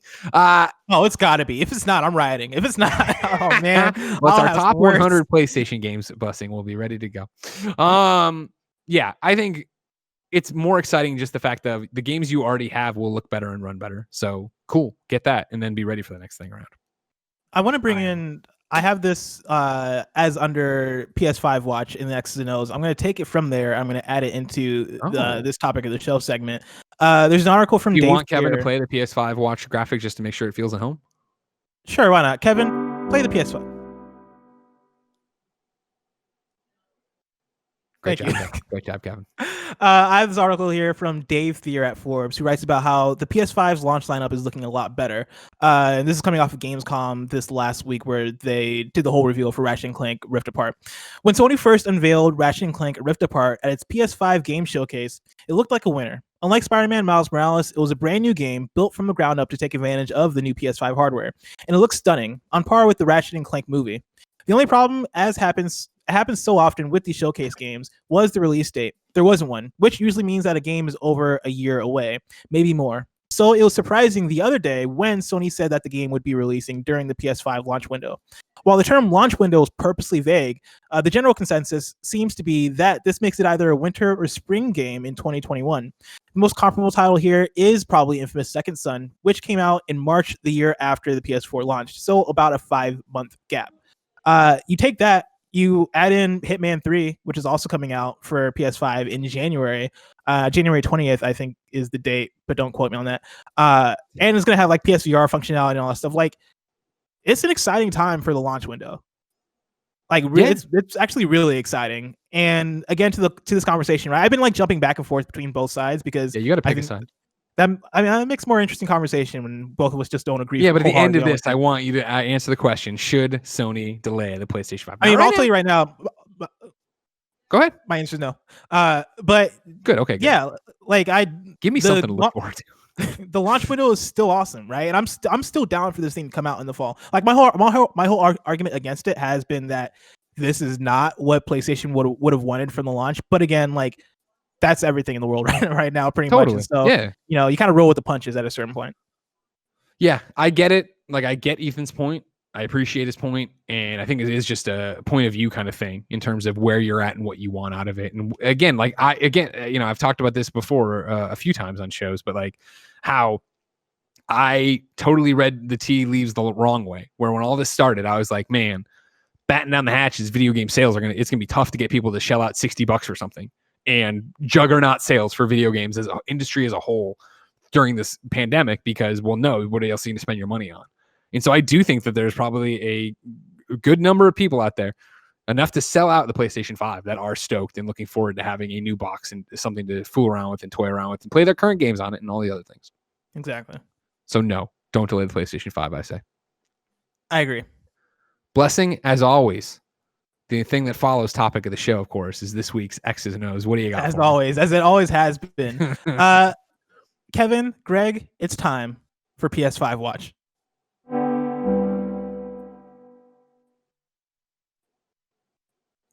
I'm still always blown away by one, that graphic, two, the sound that came with it, and then also Kevin's readiness for to play it whenever what I love about it so much is that we make these shows. We see the numbers. We know how successful this show is as a podcast. So many more people listen to a podcast than watch it on YouTube. Consider going to YouTube all the same though and watching once in a while for the vanity numbers. I just love the idea that there's so many listeners out there who have never watched the video. So all they know is you go, Kevin, play it. And there's silence followed by and then silence. And then we're back. I want to start off with an SIE report that came out last Friday that had some key takeaways about the company's future and what we can probably expect from the PS5 era of Sony. This comes from Tom Ivan at Video Games Chronicle. Sony Interactive Entertainment plans to accelerate the release of its first-party games. In a report released on Friday, the firm said more frequent and higher quality exclusive titles will be key to its future success amid increased competition in the marketplace. Quote, competition from online PC games and players from other industries is expected to continue to intensify, the company wrote. In order to continue growing the PlayStation business, quote, SIE intends to make proactive investments to reinforce content IP and work to raise brand value, foster communities and user engagement while enhancing direct-to-consumer services that get closer to users, end quote. Sony continued by saying, to reinforce content IP, SIE will accelerate the enhancement and rollout of its portfolio of exclusive PlayStation titles, end quote. Enhancements to its games will be achieved by, quote, introducing new technologies in speed, haptic, and sound with the PS5, while strengthening its use of data analysis will help the company, quote, get closer to what motivates users and improve usability. Sony is committed to making big, spectacular experiences with story and characters at the core, according to PlayStation Worldwide Studio boss Herman Holst, but these AAA games take years to make and require workforces of hundreds, if not 1,000s to produce. Or if not 1,000s, if not thousands to produce. One means of Sony speeding up the release of first-party games is through increasing its development capabilities. Sony's report signaled the company is open to purchasing more game companies to bolster its Worldwide Studios Association, which consists of 14 development houses following 2019's acquisition of Insomniac Games. In July, it was claimed that Sony was weighing up a bid for Liu Technologies, the owner of Warframe studio Digital Extremes and Gears Tactics developer Splash Damage, although Tencent subsequently entered exclusive talks to acquire the company. It also revealed that the firm will explore bringing more first-party games to PC, following Horizon Zero Dawn's recent jump from PS4 to PC. Quote, targeted outcomes include growth in active users, stronger retention, and a shorter cash conversion cycle, from which expanded cash flow can be expected. We'll explore expanding our first-party titles to the PC platform in order to promote growth in our profitability. Greg, there's a lot in there. There's a lot of different tidbits to pull apart. Is there anywhere you want to start? I mean, in general, right? Like, this is one of those reports, in a report released Friday, the firm said they're more frequent and higher. It's like, this is like an investor call, right? Where they have to be like the most general, we're leaving doors open to get everybody excited so they still keep their shares and are happy or whatever, right? Like, I take all of this with a grain of salt. It's all good to know those doors are still open, but I don't think like tomorrow we're going to see PlayStation pick up 3 different studios, and guess what? Last of Us Part 2 is coming to PC. I mean, but what if though? You I'd love to be wrong. I would love it if tomorrow they're like, we got 3 new studios, they're working on more exclusives. Here's what's happening. It's obvious that like they're always looking at acquiring studios. Yeah. I'm sure between Sony and Microsoft, like they're both always looking at that. I think with Microsoft going so hard this year and last year in bolstering their own first party lineup, I would think Sony is probably looking harder and being more attentive to building up, because they mention somewhere in the article, right, that competition is intensifying in terms of software output, right? And to me, that is competition from online PC games and players from other industries is expected to continue to intensify. Thanks, Sony Robotron 5000. Great human statement there. But you can't extrapolate that to be like, Oh yeah, Microsoft's Sure. having more is putting out more software. Like there's more competition in the PC. Like across all boards, there's more competitions, and so Well, there's more competition, and so maybe we should beef up. 100%. Like, I mean, with Xbox Game Studios, adding more studios, and then all those starting to line up for what will be this Series X and what's going to happen in the coming years, let alone the exclusivity you're seeing from Game Pass and the value of Game Pass in general, even still, right? Where it's like, even me, right? Like, a best example I can give is Spiritfarer out right now, right? And everybody's talking about how great it is. And I was shocked at how many people had tweeted at me about it. I think even Vitz Patel, best friend who got read earlier, when we saw during the Switch presentation, and I was freaking out about multiple other games, he hit me up. He's like, "What about Spiritfarer?" I was like, "I didn't look like my jam." And he's like, like you love Gone Home and some other game, and it's like those." And I was like, "Is it?" Because when I look at it, it doesn't look like those kind of games. And I kind of wrote it off. And then more people tweet me about it. And then Lucy started playing it over the weekend, and she came out. She's like, "Oh my god, this is so good." I'm like, "But what am I doing?" And she's like, "You're ferrying these spirits across and you have to make them food." And it's like, you're talking. And I'm like, "I don't know, man." And it was like, wait, have you tried it? no, Really? no. So I actually tried it, and I think honestly, I'm with those people. I think it'd be your jam. Well, here's what I did though, because what I did is I went, "All right, cool." And I'm like, "It's on everything, right?" And she goes, "Yeah." And I'm like, "Is it on Game Pass?" And she's like, "Yeah." And I was already on Game Pass downloading Tell Me Why. So I just went and downloaded it there. I'm like, "I'll try it there." Like, and it's one of those, like, I want my trophies in that game, but I also don't feel like shelling out the cash for it. I already got a Game Pass Ultimate. Why not play it there and see what's up? Dude, you should try it out. Cause it's basically I'm going off there to try it out. If Animal Crossing in like a narrative game like Gone Home or something sad like Had a Baby, right? Like you like them something sad. You like them sad narrative games. I do like them sad narrative games. That's 100% correct. Yeah, and that's Spiritfarer. All right, I'm gonna try it. And the art style's great. Am I gonna platinum it? Is it an easy platinum? Do I need to worry about getting? Probably not. No. Okay, I mean, it's an Animal Crossing. Like you're gonna spend like a lot of time just managing things. In the chat live here that you can be a part of if you go to patreon.com/kindafunnygames. Joey says it's a Greg ass game. So it is. All right, fine. I was wrong, everybody. I'm fucking sorry. All right. It just did not present as a game I would care about. The first thing you do in that game, the first thing you do in that game is hug one of the NPCs. There's like a prompt that says hug, and you can just click it and hug them. Okay. I'll still try it out. I'll get there. Busy weeks right now, but I'll get there eventually. Anyways, though, that I think you're talking about, to this robot quote of to reinforce content IP, SIE will accelerate the enhancement and rollout of its portfolio of exclusive PlayStation titles. Like, again, as they worry about competition, I do think that is, yes, both in terms of what people are putting out, period, but what Xbox is doing in terms of studios and in terms of getting people to go to Game Pass and getting even me, if I'm going to try this game, to try it over there and get into it.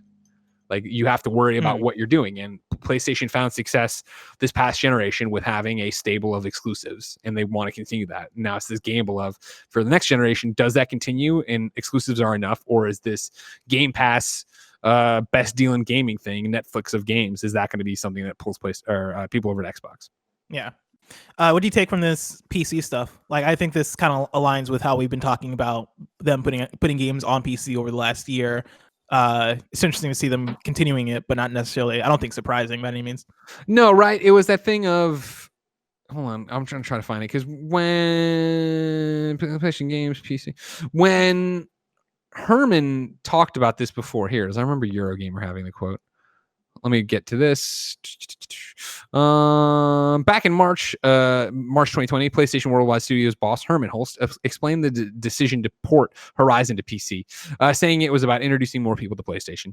Quote, "I think it's important that we stay open to new ideas of how to introduce more people to PlayStation and show people maybe what they've been missing out on." However, Hulst insisted PlayStation does not intend to follow Microsoft's lead and release all of its games on PC and console at the same time. Quote, "And to maybe put a few minds at ease, releasing one's first-party AAA title to PC doesn't necessarily mean that every game will now come to PC," end quote. I think that is exactly what's happening here, where they saw success, I assume, with Horizon. And you said something earlier, I didn't pay much attention to PC. Did it not run well on PC? I saw Horizon. Yeah, it came out. I saw quite a few people online complaining about how it ran when it came out, and like they had a patch that went up, I think, literally today, as of the time we're recording. Okay. It was still like fixing stuff in that PC version. Okay, so I think that aside, I do think again that there's this argument, as I had been making for Horizon when people thought it was crazy, of like, well, no, you want to get them excited for Horizon 2, and I think that's the idea with this, is that you use this as a platform to promote your new platform. Because again, like how many years has it been since Horizon? 2017, right? That sounds right. Yeah, because it was the launch of the Switch and all that jazz. So in 3 years, if they haven't sold you on buying a PlayStation 4 and buying Horizon, like they weren't going to. And maybe there's this argument of like you'd see Horizon 2 and think that was great and want to do the whole thing or whatever. But I think it's way more likely that you'd bring people bring your game to the platform, get them excited about it there, and then hope they come and buy the PlayStation 5 and Horizon 2. And so as you look down the line of sequels and stuff like that, like I think Spider-Man's a good fit for that. Where again, like Miles Morales is going to come out and be awesome when when we're closer to Spider-Man 2. Do you take Spider-Man and put it on a PC as a Game of the Year edition? You know, there's the constant hubbub of is there going to be a whatever definitive edition of Spider-Man on PlayStation 4 that has the Miles Morales content in it as well? Like there's all these different ways to slice it to try to promote it, but it makes sense, especially with Spider-Man, right? Or if you gave it without Miles Morales and you got people into that game on PC, and then you were like, all right, cool. And over on PlayStation 5, we have Miles Morales right now, and there's going to be Spider-Man 2.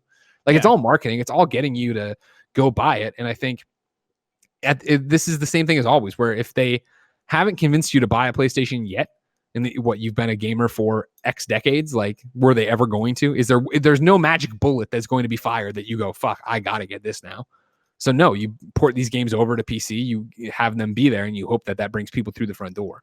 And I don't think you'll ever see it, as Herman said, that I don't think they're ever going to go the Xbox route. Never say never, obviously, but not in the next 5 years are they going to go the Xbox route of, guess Death Stranding 2 is out on PlayStation 5 and PC day and date. Like that's not going to happen. Yeah, they're never going to release Death Stranding 2.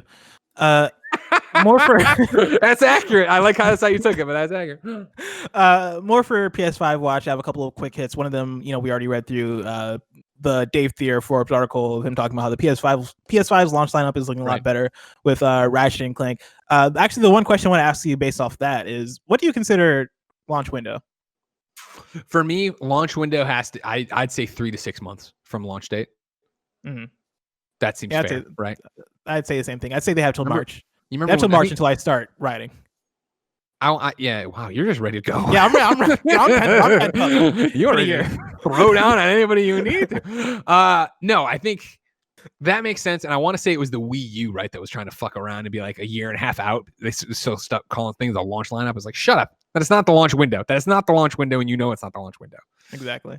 Last one for PS5 Watch. There was a patent, and honestly, man, I might make its own little subheader, for patents for PlayStation, because they're always putting out patents. Platinum patents. Platinum patents. Yeah, let's do it. We had a platinum patent. Kevin, make an intro for that. Yeah, Kevin, roll the graphic for platinum patent.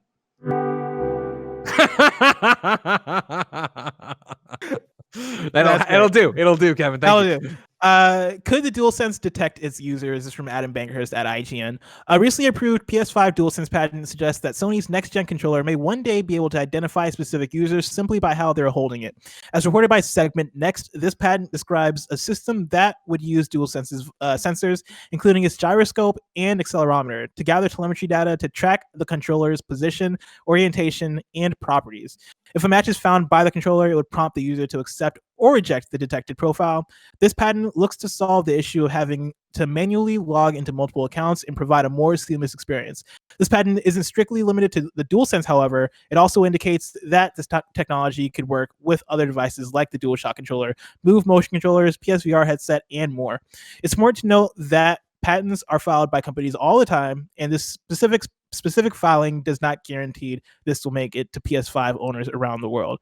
So again, it's the idea that I can hold the controller, and based off the way I'm holding it, it'll log me into my profile because it knows it's me, which is cool and scary. Yeah, it's just like based on the. Do you think it's gonna happen? I mean, knowing PlayStation, yeah, they're gonna do some of this dumb shit. Do you leave your? You don't like? Huh? I was gonna say you're not feeling this. You don't like it? No, not at all. No need for this. I think it's cool. Do you leave your camera on? Does your camera log you into your PlayStation?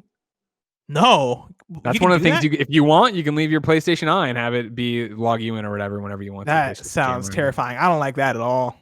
And that's the thing about this, where it's like, here would be the thing about it, where if it, and I guess no, because I don't use the camera to do it, but I would say that I guess maybe I would do this if it was automatic. But if it's based on how I'm holding it, and then it's still going to ask me like, hey, is this you? What's the fucking point? I still got to hit a button to say it's me. Like, what are you saving me here? Nanoseconds, and then you're also reading. Like, how annoying is it going to be when I don't like what? I'm a big fan of playing games with the controller over my head like this, right? I have sweaty armpits. We all admitted it. All right, you see it. It's hot in my house today. I can't close. I can't open the window. Now look. I can't open. Sweaty It's getting armpits. sweatier. You have a as I black talk. shirt. I can't even see. Oh, it's there. There's a darker spot there. Oh, I don't there. see it. Yeah. Well, It's I'm there. sorry, Oh, Kevin. I You know see, I I struggle see with it. this. I When I struggle with post- it. Fine, yeah. We get to see that. I got Yeah, these new medical wipes, but I haven't read the instructions yet to use them. Anyways. Pretty sure you just wipe. Yeah, but do I do it for wipes? in the nights? Do I do it the night before bed? Do I do it in the morning? If I Okay. do it in the morning, do I put deodorant on right away? Do I not put deodorant on? You hit They the came right before the downstairs, too? trip. No, well, my butt. Dealer's choice, man. That laugh choice. is on par with you and Tim going today about your 3 BJs you had on Kind of Funny Games Daily. But anyways, no, this is a goofy thing that I'd rather see them put money into something else. Nobody wants this. Don't worry about it. Hey man, Make the I'm PSN nobody. better. Wait, do you guys I'm all nobody. lock your PSN? Like, you have to log into your PS? Or... No. But this PlayStation? is like if there's multiple profiles kind of thing, right? If you share a Yeah. PlayStation, you hand over a controller to somebody else to play. In like a few seconds into that, it'll be like, "Oh, this seems like Jessica. Jessica, do you want to log in? Because this is obviously you and not Joseph." I And don't that's know the who- thing too. Like, what, you're already playing the What if game. it's I've already Jack? started. Jessica's already But then started you can- Joseph's then game. You can earn the trophies though on your profile instead of. Listen, instead I of- agree with Nope. that part of the thing. Don't get me wrong. You know what I mean? Ugh. Don't even get me started on multiplayer trophies on the same console. Pain in the ass. I feel. I don't think it's going to happen. I think it's just a patent they're filing. I mean, I agree, but I'd be down with it. I think it sounds cool. All right, you'd be down with it. Great. Go turn on your camera right now. Go turn on that No. feature while I read about No, the because ad. that's looking at me. You know, the controller's just feeling me. It just knows that I'm there. The not like DualSense is staring at definitely going to be feeling you. Yeah, no, and I'm fine with that. I'm fine with it being like, this is Blessing holding me right now. See, I don't want here's it staring at me. That's scary. here's what's even, and I know that I'm the biggest moron and it'll all get me and we're going to die way before it can get me. But like if the DualSense had finger print scanners on it, I would activate that more than I would activate this. It's the same thing. It's in the This same just sounds thing. like nonsense. I don't Isn't- think I Why does this go to this nonsense position later when I'm comfortable playing games. Most of the time, But yeah, it I'll would show you. know guys. that. It This would is how know I that. usually start it. This is how I start a PS4. He's gonna go one-handed. What's he talking about? Half I grab. hit the button and I walk over here. You know what I mean? Like Same, No, but like Greg, it'll grab still this work. thing and I'm gonna It'll- do this. It doesn't know who I am. I do the same thing though, but like when I finally grab it, it'll know that it's me. Or if like this is basically for handing my controller off. Is basically what it is, right? I give my controller to somebody. Oh, you're playing 2 players, right? You're playing a co-op game. You're playing biped with the homie or whatever, and you give Jen a controller. You have a controller. It knows that the second controller is Jen. Now it's detecting trophies for both of you guys at the same time. You don't have to go in and log into Jen's profile. This is just a weird thing that'll be used by 5% maybe of the audience. Maybe of the audience. There's no way this. This is is You as know, bad. This if is as it- if dumb the as PS4 printer sold- settings on the PS3. The PS4 sold 100 million units. 5% is still 5 billion people. All right, then 1%. All right, it's a dumb idea. People. Nobody cares. 1 million people. Nobody cares about 1 million people. Greg, I feel like Look you, at you politics. actually- 1 million sales for an indie game is huge. I feel like Greg. Yeah, it is. That's Sony is investing all this money and time into fucking patenting. this How shit that much no- has PSVR sold? It did. Well, I don't know if they put out a final number, have they? Remember, it did way more. Andy House was impressed. I think with 1 million back in the day. Yeah, and like, exactly. If he's impressed with 1 million, then like 1 million people using this, which is a lot less of an investment than Fucking PSVR. DualSense tracking where my crotch is not going to make them money like PSVR would. I mean, true, but still, like it's a cool feature. Ladies and gentlemen, this, of course, is PS I Love You XO. You can get it each and every Tuesday. If you want to go to patreon.com/kindafunnygames, you can watch it live. You can get your questions read. You can get the exclusive post show. You also get the show without any ads. And speaking of ads, this episode of PS I Love You XOXO is brought to you by We Have Cool Friends. That's right. I'm promoting one of the Kinda Funny podcasts here, of course, over on youtube.com/kindafunny. You can find We Have Cool Friends. You can find on podcast services around the globe each and every week. We find one of our cool friends, bring them on the show to talk about the cool things they're doing. Why is this one getting singled out? Well, right now, the newest episode is Nolan North. That's right. Nathan Drake, Tony Stark, Superboy. Nolan North is our guest on We Have Cool Friends, talking about his career, talking about Avengers, talking about Uncharted, talking about Amy Hennig's canceled Star Wars game. If you'd go watch it, that'd be great. Or listen to it. One of the things we've noticed here, right? is that in January we always do these big relaunches, and hey, it's Kind of Funny 4.0, hey, it's Kind of Funny Games 4.0. We're introducing these new shows, doing these new things, and everybody gets all excited, and they go and they support it, and they subscribe to the podcast feeds, and they subscribe to the YouTube channel, and everybody's happy. One of the things that happened with We Have Cool Friends is when it was one of this, we inserted after we ended Debatable, but the problem was that when we inserted it there, we didn't get a chance to make a big deal about it like we did the other shows, and so that led to people not really going out of their way to subscribe to it like you subscribe to all the different Kind of Funny podcasts. So it would mean a lot to me if you went over to wherever you listen to your podcast and subscribe to We Have Cool Friends. You can put that in, you can put Kind of Funny and you'll find it, or go over to youtube.com/kindoffunny and watch the We Have Cool Friends. When they're game related, we bring them over and cross promote on the YouTube channel. But in general, just go watch We Have Cool Friends and listen to We Have Cool Friends. Noel North's on. Jack Quaid from The Boys season 2 and season 1 for that matter is on next week as well. Until next time, this has been your ad. All right, Blessing, hit me with these PlayStation picks. PlayStation picks for this week. So I'm going to start off. I'm doing something new. I'm starting off with the big hitters because, of course, we got big ones that are coming through too. And so I'm going to speed through these and then get into the actual PlayStation picks, which, of course, is our way of highlighting some of the cool games coming to PSN this week that you may or may not know about. But for the big hitters, of course, we got NBA 2K21, which comes out on PS4 on September 4th.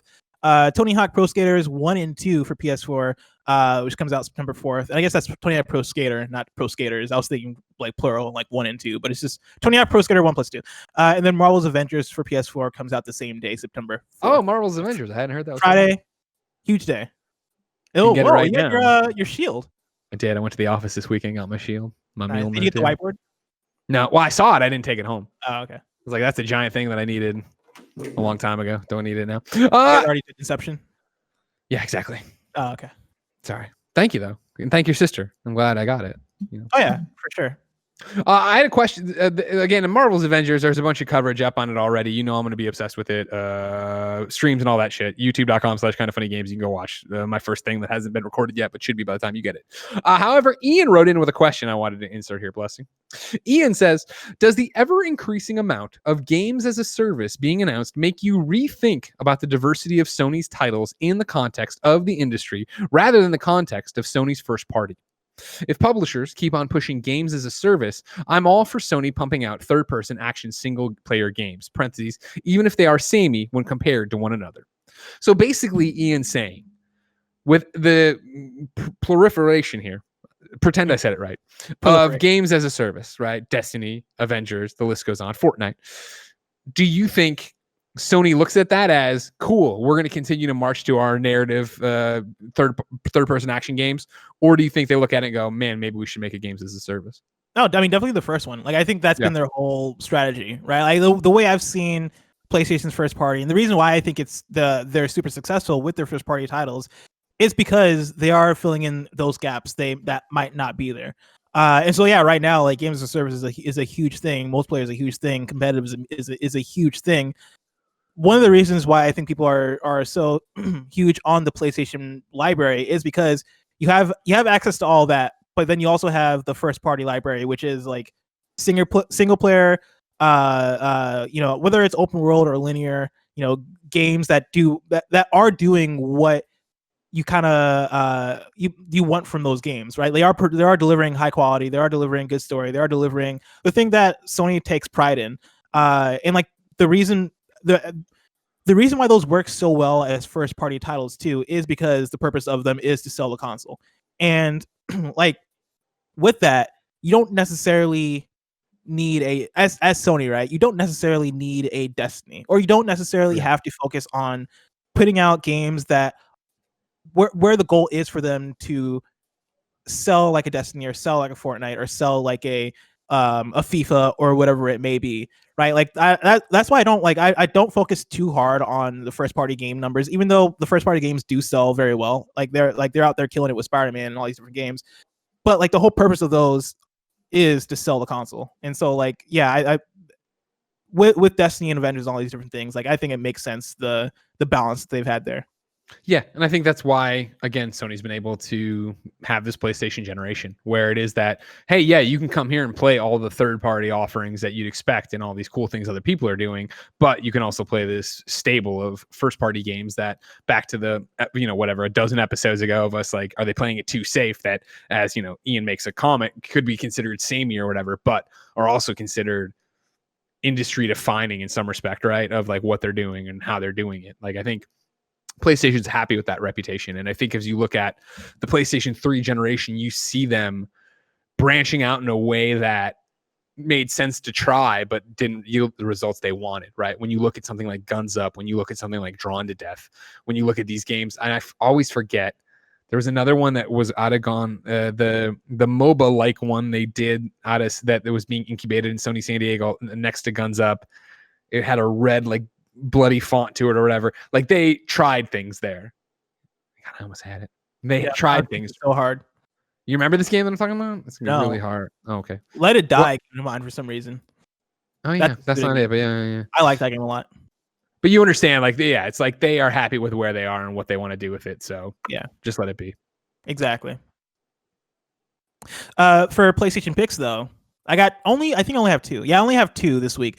First up, Spellbreak. This comes out on Thursday, September 3rd. Kevin, I have a trailer for it if you want to show it as I'm talking about it. Spellbreak is a multiplayer action spellcasting game where you unleash your inner battle mage, master elemental magic to fit your playstyle, and cast powerful spell combinations to dominate other players across the HoloLands. Christopher Livingston at PC Gamer wrote about Spellbreak and said this: Spellbreak, the free-to-play fantasy battle royale, has been in development for a while and playable for much of that time during a series of betas. The powers in Spellbreak really are lots of fun, and this battle royale... Kill Strain is the game I was looking for. Oh, I have heard of Kill Strain. Sorry to interrupt you, Blessing. I just wanted to get you're fine. The powers in Spellbreak really are lots of fun. In this battle royale, you're a mage, and you can arm yourself with various gauntlets that give you fire, ice, wind, earth, electricity, and poison powers. And you can combine them in interesting ways. Hurling a boulder through a wall of flame gives you a flaming boulder. Blast poison into a tornado, and you've got a toxic vortex. Melt ice into water with flames, and electrify it with lightning for an area attack. Not only are the power combos inventive, they're beautiful to look at. Spellbreak basically turns you into a magical superhero. This is one that I'm very much looking forward to. Like I said, I think I said this earlier on. Me and Andy are probably going to do a first impressions of this game because it has, for people listening, right? It has like a almost like a Breath of the Wild kind of aesthetic, but it's a battle royale, and like I mentioned, right? It's elemental, and so like you're using a bunch of different spell casting abilities in conjunction with one another in order to take down your opponent. That dude's arm. Yeah. No, it's cool. So there's Spellbreak for you. There's also Doraemon Story of Seasons, which comes out Friday, September 4th. This is Will Harrison at PlayStation Lifestyle. Even as a PlayStation stand, it's impossible to deny the drawing power and allure that is Nintendo's Animal Crossing. That the allure that game has in the world, in the world of gaming at the moment. The game is breaking sales records left and right, not to mention its ability to provide an outlet for creative PlayStation fans looking to spruce up their abodes. While not quite in the same vein as Animal Crossing, 2019's Doraemon Story of Seasons checks many of the same boxes. An adorable anime world, quirky characters, farming, robotic time-traveling cats from the future. All this and more can be yours as Doraemon Story of Seasons finally makes its way to PS4. So if you want your Animal Crossing replacement game on the PS4, Doraemon Story of Seasons is for you. No joke, I know people love Story of Seasons, and so if this interests you, boom, there you go. Go get it. Go get it. I have a few PlayStation updates. Let's see here. On the topic of indies, PlayStation highlighted a trio of indies coming to PlayStation this last week on the PlayStation blog. First of which is The Last Campfire, which came out surprisingly last week. They did like a shadow drop situation. Sean Murray at Hello Games wrote about it and said, for the last few years, a couple of members of Hello Games had the opportunity to work on something more handcrafted for PlayStation, a game called The Last Campfire. It's a game about loss, hope, and empathy. You play as Ember, a lost soul in a charming but dark world. On your path to find others like you, some of whom have lost their way and turned forlorn, it's up to you as a player to choose who to help. At its heart, this is a game of exploration in a world filled with puzzles. You learn new skills as you travel through the world, allowing you to take on more difficult challenges. You find a flute, which allows you to manipulate the world around you, and a boat to sail back through parts of the world you couldn't reach before. Greg, have you been keeping up with The Last Campfire? Because I was shocked that it came out of nowhere. I was shocked that it came out. I saw this while I was gone too. Yeah, I had been keeping up in the way I'd seen the couple trailers they had put out for it, but I wasn't expecting it just to come out of nowhere. Yeah. Yeah. And so this is one that I would check out if I had more time, but there's like a billion games that I'm playing right now, and so sadly I don't have the time. Maybe later. But yeah, I'm in the same boat where it's like it's on the list for when I have a moment, but exactly. Oh, did you guys see that guy's neck? I see my own neck all the time. I was on the dog. What happened to his neck? Did it like snap? Did something cool? No, Did he like turn 360 like that one movie? No, Exorcist. Too far. There he goes. Oh. He's a turtle. That's what turtles' necks look like. I ain't never seen a turtle open its mouth like that and that little head come out. You need to pay more attention to turtles, man. You need to pay more attention to turtles, right? I don't think you do, apparently. There's also Until You Fall, which is coming this fall to PS VR. This is from Adam Kuta at Shell Games. In fall 2020, our hack and slash roguelike comes to PlayStation VR.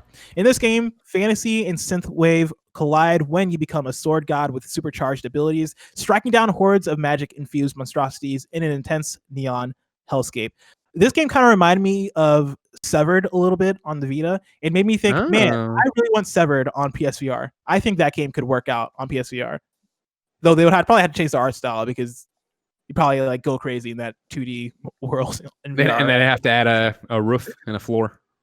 Yeah, that too. Yeah, you would have to like look up and down. But like gameplay wise, right? Like it has the similar like strike this way or like you're dungeon crawling and doing. Oh, sure. Yeah, I see it. I see exactly what you're talking about. Yeah. And so that game looks cool. And they also the last one that they talked about was Nour. I'm gonna say Nour. Play with your food, which is coming to PS5. TJ Hughes at Terrifying Jellyfish. He says, my name is TJ Hughes. I'm the solo founder of the colorful, vibe-oriented indie studio Terrifying Jellyfish. It's wild to be writing that Nour. Play with your food is coming to PS5. Play with your food is an interactive exploration into aesthetics of food and drink. Nour, as in nourish. Oh, so it's Nor. Like nourish. Nur? I'm going to say Nor. Nor, as in nourish, refuses to adhere to traditional goals or objectives. You're free to play with your food however you see fit, whether that be making a mess or assembling a bowl of ramen of your dreams. Relive those childhood memories of fiddling with your food without the all too real mess to clean up afterwards. Once you've created your in-game masterpiece, you can enter photo mode and live out your food blogger dream, taking pictures of your food, or taking pictures and video of your dish for the scathing eyes of social media to judge. It's a cool sounding game. You want to talk shit about PlayStation 5's lineup again? Huh? Is that the killer app for PS5? Hell yeah, Nor, I'm all about it now. I mean, I am all about it, but yeah, no, I'm. It looks cool. I'm all about it. It looks weird because when you watch it, like it looks like such a PlayStation VR game, but then it's like, well, it's not. It's just a PlayStation 5 game. Like, okay. Yeah, I like that. It seems to not have a goal necessarily aside from take pictures and videos of food to upload online. Why not? People love doing it. Yeah, I'm all Kevin about does it all the time. I never play with my food. I find that very hard to believe, Kevin. Thank you. I don't believe in it. Food is meant to be respected. It keeps you alive. Don't engage. Just go. Our PS Plus games for September have been revealed. We got Street Fighter 5 and PlayerUnknown's Battlegrounds, so get hype about that. And then speaking of which, Fall Guys is the most downloaded PS Plus game of all time, as announced by PlayStation on Twitter. So congratulations, Fall Guys. They did it. Blessing, is Fall Guys game of the year? Because I'm starting to hear a lot of people say that. No, but I respect it. I respect that opinion. I don't think so, but yeah. It's a great game. I agree with that it's a great game and it's caught everybody off guard, but I want to say game of the year, I feel like if you're judging based off of the like impact and that feeling of coming togetherness and all that stuff that has had, I feel like Animal Crossing has it beat by a mile in that regard, but who knows, maybe a month from now, maybe like when season 2 drops, that is like another resurgence and we see it, be more of a transcendent thing than Animal Crossing, but I find that hard to believe. Yeah, it's already been huge, but that's what I thought too. That was my first impression of it too, that I thought, well, Animal Crossing is obviously different, but yeah, I don't know. Fall Guys has it, don't get me wrong, I love it, and it's great. It's that game that I hate in the moment and curse, right, but then can't wait to start another game and go play more of, but it'll be interesting to see what it all shakes out as when we get to the real games of the fall and what's going on. I use air quotes if you're a listener, by the way. I wasn't insulting. Fall Guys, quite a real game. Speaking of games, Blessing, it's time to talk about what you've been playing. What you've been playing? I finished Manifold Garden. Hey! Yeah, man. That game is one of my favorite games of the year. I absolutely adore it. Had a really good time. Of course, I talked about it last week. It's the first-person puzzle game that deals with different shifting, I guess, perspectives or shifting gravity. Essentially, like you're going on walls, you're going on ceilings, you're solving puzzles. It's a really fun time. Finished it, adored it. The thing I'll say about that game too is one of the things I adore about it is the fact that it's so focused. I think I mentioned this last week actually. Like it doesn't have a narrative really.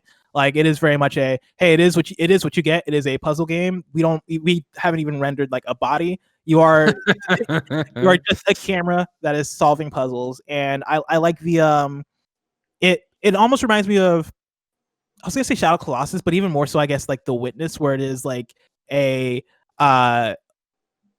wholesome piece of art, right? A wholesome work of art where nothing kind of gets in the way of its expression, and like it is purely what it is. I think that's what I'm getting at. And so like, shout out to Manifold Garden, beautiful game, really adore it. If you like puzzles, you should definitely go play it. I previewed Outriders, which is of course third person shooter. It's like a mixture of Destiny and Gears. This is one that Andy's been talking about forever. He did the first impressions of it toward the beginning of the year, and he talked to me about it.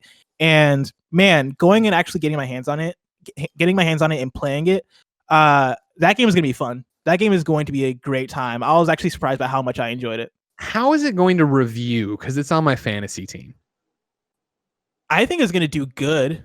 I don't necessarily think it's going to be like, I don't think it's going to knock the world away in terms of like, I don't think it's going to come out and get like 9s and 10s, but I think. Can I expect like an 80, you think? Yeah, I think so. I think it'll land around there. Like, I think the only thing that I'm not even sure about is the narrative. Like, nothing about the story really grabbed me. The world seems cool and fine. It was more so just like the gameplay and how fun it was to use abilities. It is very much a you're using a lot of area of effect stuff and combining your abilities in different like upgrades and stuff you have with like you're using your various abilities in conjunction with each other in order to make the best build. It is very satisfying to like get off like you press L1, right? And that'll do like a grenade or something, right? You can have an attachment to that grenade that'll also slightly heal your teammates. Stuff like that makes the game satisfying and then super fun and super interesting. And then, the gunplay is also fun. I was playing it via streaming, which always kind of messes up the Twitch gun. Sure, of course. That's hard to do. Yeah, when you're previewing them. Even despite that, I thought it was still fun. And so I'm very much looking forward to Outriders. Aside from that, Persona 5 Royal, I finally got into the new semester. Hey, there you go. Man, I'm all in on it. I really like what they're doing with it. Yeah, the new story stuff seems really cool. I did not expect where they went with it, and I think where they went with it was genius. Like I'm really enjoying what they're doing with it. I'm also like 115 hours in, and I'm it's weird because I'm at 2 points, right? I'm at the point where I'm like, I'm ready for it to be done because I've played so much Persona this year, and I'm at my limit. On the other hand, I'm like, what's next? Like, I'm excited to see what the next plot beat is going to be. Like, keep feeding me Persona. Like, it's weird to be in both places at the same time, where I want less of this game, but also more of this game. But you want as much as you can possibly get. Yeah. But man, Persona 5 Royal, man, is like, I don't know how people beat that game in a month. I don't know how Barrett did it. Like, I don't know how people just binge. I just think he just checked out on every other responsibility life had for him. Yeah. If he was awake and not at work, he was doing that. It blows my mind. And then one more game I've been playing is a game called Moon, which is actually it's actually out on Switch and only on Switch right now. But the reason I bring it up on this show is because Moon is basically a game that came out on the original PlayStation in 1997. I believe it was called Moon RPG Adventure Remix or something like that. And it's basically, the way they brand it is an anti-RPG. Reason I got into it was because I saw that Toby Fox, the developer of Undertale, references this game a lot as an inspiration for Undertale. It's interesting. The whole idea of it is you start off the game and you are a kid playing like an NES RPG, essentially, right? You're playing like this pixel art, like Final Fantasy sort of thing, and you're a hero in a town and you're going to slay the dragon. And you kind of go through the beats as the kid playing the game. And then at a certain point, your mom, like as you're, I think it's like literally as you're beating the dragon or whatever, your mom calls on you and is like, hey, like it's time to go to bed, go to sleep. And as the kid, you're like, all right, then you turn off you put away your console, you go to bed, and then somehow you as the kid get sucked into the console, and you are now like in this fantasy world, and you're playing as the kid. The twist is the hero that you were playing as is apparently like wreaking havoc or something. I'm not that far into the game, but it seems like he doesn't seem like the best guy when I see him walk by in the game, which is really cute and really funny. But you have that. The mechanically, it seems really interesting because you are earning love, like you're leveling up, but like I guess like the LV acronym actually stands for like love. You're like earning, you're growing your love, and like ascending in love and all this stuff. And it doesn't seem, so far I've not gotten into combat in the game as a boy, so I'm assuming there's not really combat in the game.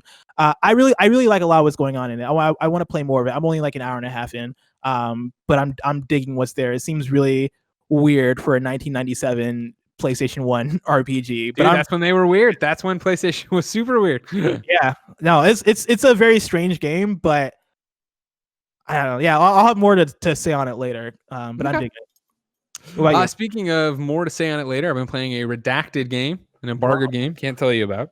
It's not Avengers. I wouldn't be able to tell you, but the servers and all that shit. Yeah. So can't talk much about that. However, played a shit ton of Fortnite's new season with the Marvel stuff, and it's fucking awesome. Have you played it or looked into it or anything? No, like I've seen the write-ups on it and like seen like everything that's in it, but I've not actually gotten my hands on it. So yeah, for a brief synopsis, remember everybody, I never played Fortnite until it came to Switch. We had a summer here, kind of funny, where we were all super into it on Switch. Then I dropped off. Then I came back really hard for one of the Christmas seasons. Then I dropped off. It's a game I come back to every so often, so I still go buy skins once in a while. I'd been buying all the Marvel skins and DC skins. And yeah, when they announced, or even when it was hinted at that this Marvel season was going to be like an entire season of Marvel shit, I was like, I'll be all in on this. And it sucks. I think that it times out right with Avengers, where it's going to be kind of Marvel overload. And I don't know how much time I'll have for one versus the other. These first few days of it, so into, and they've done such a great fucking job with it. Of, you know, the map's been redone a little bit here and there, where like, you know, Dr. Doom's got his area or whatever. It's got a bunch of Doom bots over there you can fight, and then you can also fight Dr. Doom in it, and you need to for one of the challenges. There's a Sentinel graveyard with a bunch of Sentinels knocked down, and obviously, you know, you buy the battle pass and it gives you access to Thor and She-Hulk. Iron Man's at the top of the queue. There's going to be challenges to unlock Wolverine later on and stuff like that. There's parts of it already going on. But it's, you know, I don't know. I talk about Fortnite on shows, but I do it in a spaced out way. So if you haven't heard the rant lately, like, Fortnite's fucking awesome. It doesn't get the credit it deserves because everybody goes, oh, it's Fortnite. And either that means to you, it's the biggest thing in the world and we take it for granted, or it's a fucking kids game and I don't care about it kind of thing. But this, I think, especially for somebody who knows this source material so well, being a comic book dork or whatever. And again, I'm more of an MCU film dork than comic books from Marvel, but that's another story. Like, they do so many fucking rad things in this from the fandom level, where, like, you know, the first skin you get in the battle pass is Thor. Then you can go play as Thor. Mjolnir is on the Fortnite island in this, you know, very similar to the MCU movies, in a crater there. And so anybody can always run up to it. But Thor, one of your challenges is to run up and grab it. And once you grab it, you then unlock it as a pickaxe for anyone who's worthy, any costume that's worthy. So Thor can equip it. And then, of course, so can Cap. Like, because he was in, Cap's not part of this pass. He was a character from a few weeks, seasons ago, whatever. So you can equip that. And just for me as a dork, the way it comes in, like, you know, usually you always reach for your pickaxe off your back. With this one, you know, you just reach to your side and it flies in out of the corner and you grab it and then you can use it as your pickaxe or whatever, which is just fucking such a little touch that I think is so fucking dope about it. But also in the same way, like, Fortnite has evolved over time to where this battle pass isn't about, if you never played, it used to be that you would just go up the battle pass and then unlock whatever it is. Now you go up the battle pass and you'll unlock the ability to unlock, kind of thing. So like one example is you can get the backpack back bling, they call them, but it's Baby Groot. And so when I got to that level on the battle pass, I went to equip it, didn't have it because I had to go save him from the plant nursery in Holly Hedges or whatever. So I had to drop in a specific place, find him on the map. You could obviously use a guide and find everything real quick, but there's a whole bunch of shit like that where, one of the challenges ongoing for Thor is like, you have to go to where the Bifrost marks are on the ground and investigate those. Then you have to eliminate people with Mjolnir a certain amount of times. Like Fortnite does such a great job, I think, and this is coming from somebody who's a very mediocre Fortnite player, of incentivizing you to play and constantly rewarding you, whether it be that I've leveled up and I get the big, endorphin rush of seeing me level up and knowing I've unlocked new battle pass stuff, or just the fact that, hey, I'm Greg and I'm probably not going to win this game of Fortnite, but I can get to the top 10 and knock out this challenge. Or even if I don't want to even bother playing, right? If I don't want to commit to a full match, like, I unlocked Jennifer, She-Hulk's alter ego, and you unlock her as a human, or like as her normal persona, the Bruce Banner to Hulk. And to unlock her ability, there's a different chain of challenges for her to go do. And it's simple stuff of just like, investigate her law office that they added to the map or whatever. And then you get the ability, to then transform into She-Hulk as an emote and shit. And it's just like, that's just fucking cool of like things to do in a game, even if you're not part of it. And obviously, Fortnite, I think one of the things they don't get credit for is learning from their audience and evolving with their audience. And I think, a great example of that more is that, what was it? 9 months ago, there was an article about like kids are just using Fortnite to hang out. Like that is their new after school thing rather than going to the playground or doing whatever. Like I saw, I forget who was writing it, but like I saw my son, just they weren't playing the game. They were just hanging out and talking in Fortnite. And then, if Epic sees that, obviously, and they went and made that, I forget what it's called, the Party Royale or whatever, where it is just drop on an island and hang out. It's not about killing each other. It's about just being there. And I think this is another great example of like the way they've evolved the battle pass, the Marvel love they've put into it of like, all right, cool. Here's what's going on to make this game feel Marvel now. It's the same way of like, when you start, rather than when you'd start a game of Fortnite and be waiting to load into the match, you'd be off on a very small island where you could fuck about. Now you start on a shield helicarrier, and then once your bus comes in, I think it's 4 or 5 different shield Quinjets buzz by it and rock the bus, and then you see where they go, and then they land in different parts of the map, and you can go to them for better loot drops, but they're also protected by Stark bots and all this stuff. Like, there's just so much cool shit going on there and so much TLC into that game that just doesn't get talked about unless you're in it playing it. And it's, the ongoing, not problem, but both pro and con of games as a service, where if you're not in that community playing them, it just looks like the same thing that you've been doing since launch, when in reality, I think they've really done a great job of revolutionizing that game and keeping it current. And I think this is a great way to get people in. Nice. I want to jump into it at a certain point. I don't even know if I have it download still. Sure. But it's been such a long time since I've actually jumped into Fortnite. And every time there's like a big update, I'm like, oh shoot, this is the one. That might be the time. But this seems like it honestly is the one. Yeah, so it's super dope and super fun, and I'm excited to see what else they do with it. They just did Silver Surfer skin, got added to the shop the other night or whatever. And like, even if you don't want to spend money on, which I get, like, I think just the way the island's going to continue to evolve and the storyteller they're doing, because I don't know have you paid attention to the story of it? It's Galactus, right? Galactus is like eating the universe or something, and so the Avengers have partnered up with the Fortnites. I don't know if there's like a race of Fortnite people or whatever they're called. They've got their own planet or whatever. But yeah, the whole idea is like it's taken from the Donny Cates Thor books of like, Thor is working for Galactus because Galactus is getting ready for the Black Death, a big bad, right, or whatever. So he has to eat these specific planets, or so Thor has been agreed to work with him, and then he goes to the planet beforehand, evacuates everybody with the Bifrost, so that the planet can be eaten, nobody dies. And so they did a whole, prequel comic thing for this that you could read in Fortnite, and I did. I was very excited to read it day by day, and then when I had to go away for vacation, I came back and like the first thing I did was go in and read all of the things. But the idea is like I've never thought about the lore of Fortnite's world, and like I don't know if anybody has to a certain extent, but like, Thor saw that Galactus is going to this planet. He shoots down to the planet's surface, and then by whatever the magic is of Fortnite Island or Planet Island, like his memory starts to get erased and he forgets why he's there, like giving a reason for why all these people show up and fight each other, like on this planet. Like, why are you there silently fighting over and over again? Like, he's forgetting what it is. And so he's able at the last second to like wrestle with why he's there, and he uses Mjolnir to open the Bifrost and bring in all the people who are on the battle pass, so Iron Man, Groot, She-Hulk, and then like he turns to Tony because he's remembered enough of like, I need your help, we need Galactus is coming or whatever, and Tony's like, all right, great, but who are you and who are they? Like he remembers nothing, and like that's the kickstart to the season or whatever, that like they gave a backstory to why all the heroes are there and why they'd want to kill each other and why they can't really remember to use their powers, because they call it the reawakening of like why Jennifer wouldn't know why you have to earn the thing for She-Hulk, right? That she wouldn't just know how to do that. She has to figure it out.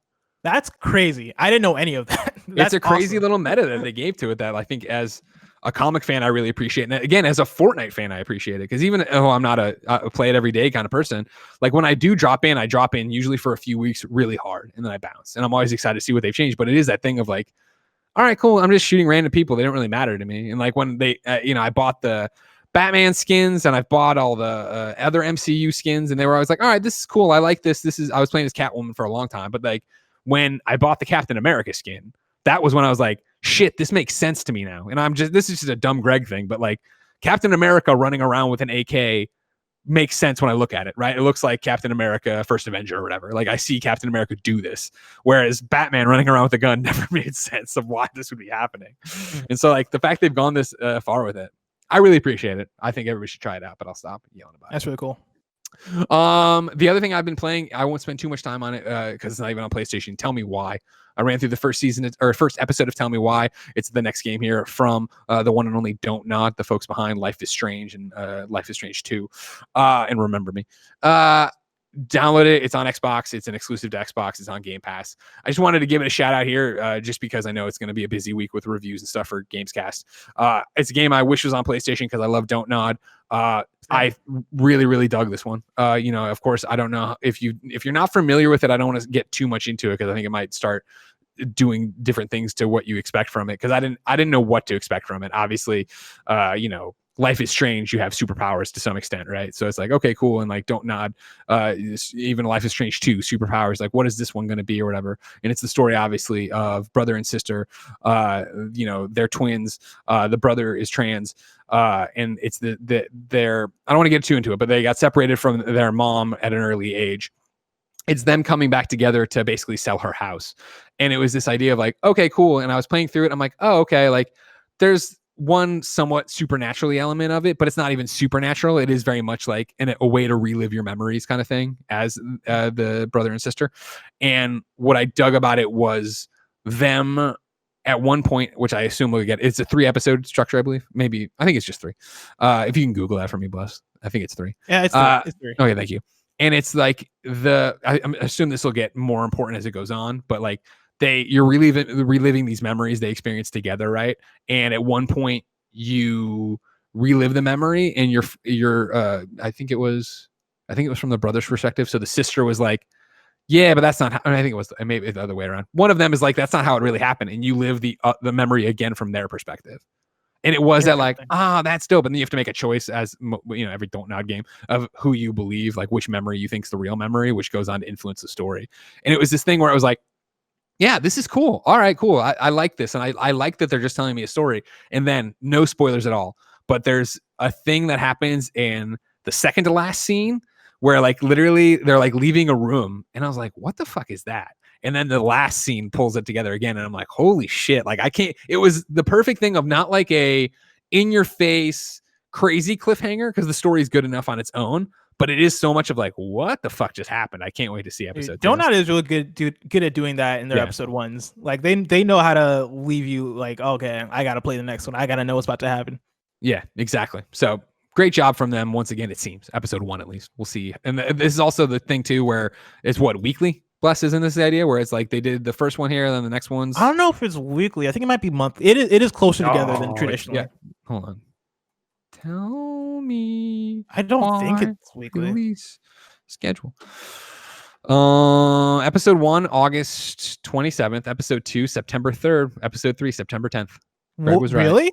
Yeah. That's wild to me. And that's great. That is the perfect way to do it, because Life is Strange 2 was great, but too spread out. And I think that's always been the problem, even if you go back as far as Telltale, that like spreading them out it sucks. But I think Thanks him. in this day and age where there is so many games and there's so much happening, like it's even harder to do that. I'd rather, if you're going to keep doing episodic, I think this is the way to do it. And like, make it be like, you know, Fridays are our day and we're posting for a month or whatever.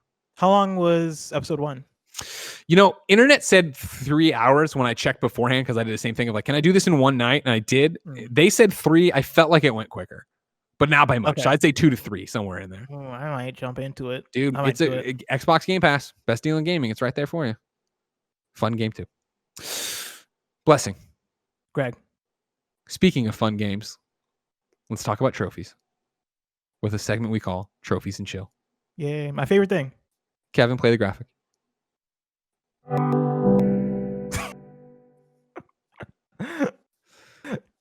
Today's trophy. Kevin's awesome at his job. He's awesome at his job.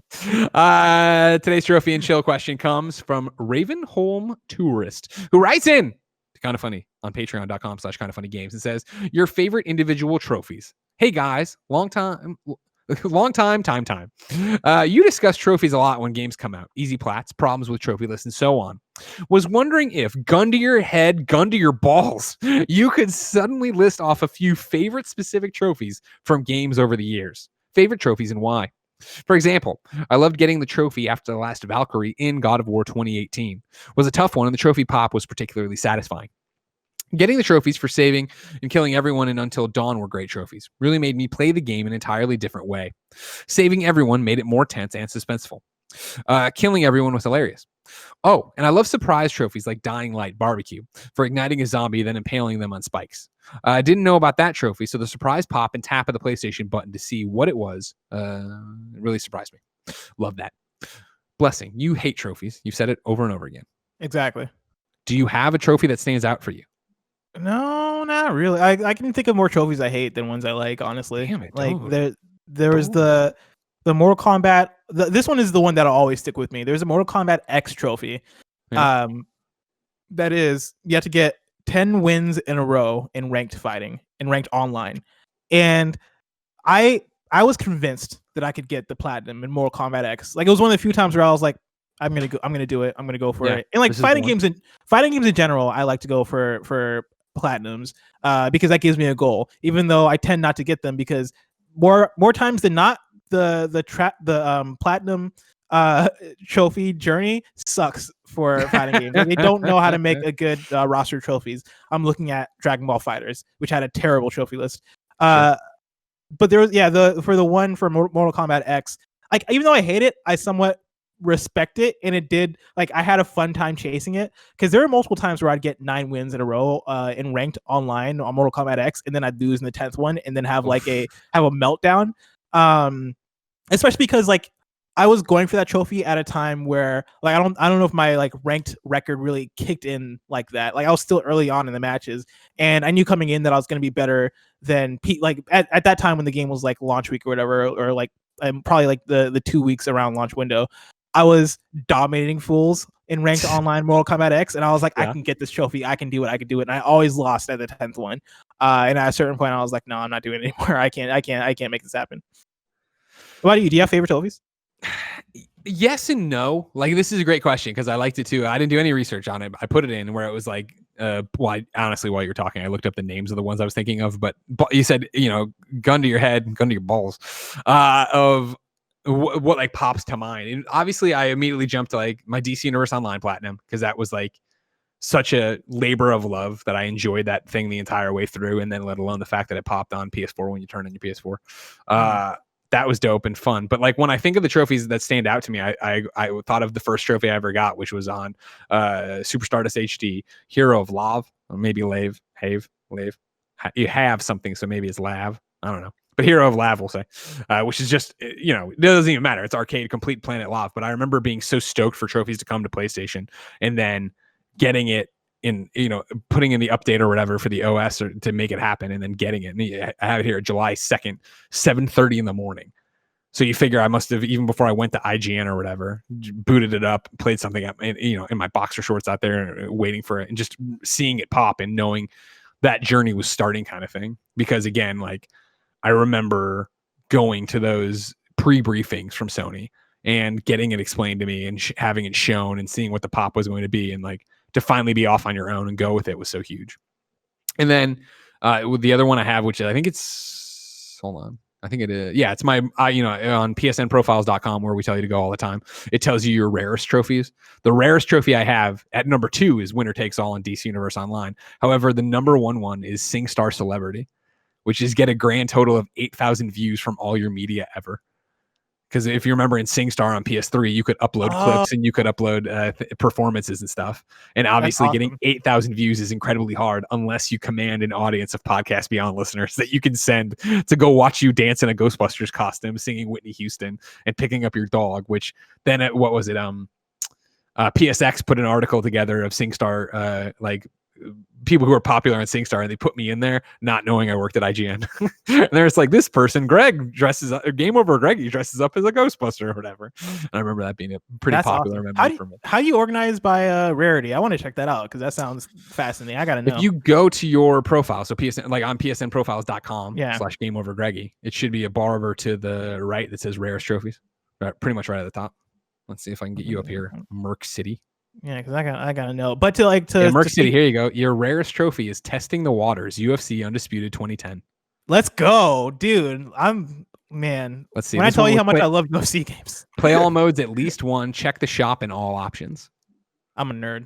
God damn it. Then but here's your second most popular or rarest trophy is Streak Ender on Injustice: Gods Among Us. This was defeat a survivor. Oh, interesting. I don't know what that means. I didn't play. Yeah, I don't know what that means. I didn't play Injustice that way to tell you what the hell that means. That must mean like I beat somebody who's like very high or like very like had a streak or something. Yours are dominated by the same kind of game. So it was, number 1's just Testing the Waters, UFC Undisputed 2010, then Streak Ender, Injustice: Gods Among Us, then number 3, Steamroller, UFC Undisputed 2010, then Mini Master, Injustice: Gods Among Us, and then number 5, Challenge Accepted, Mortal Kombat X. Of course. Wait, which one is the Challenge Accepted one? Challenge Accepted Challenge Accepted, win a single tower challenge. Oh, I'm surprised these are rare trophies.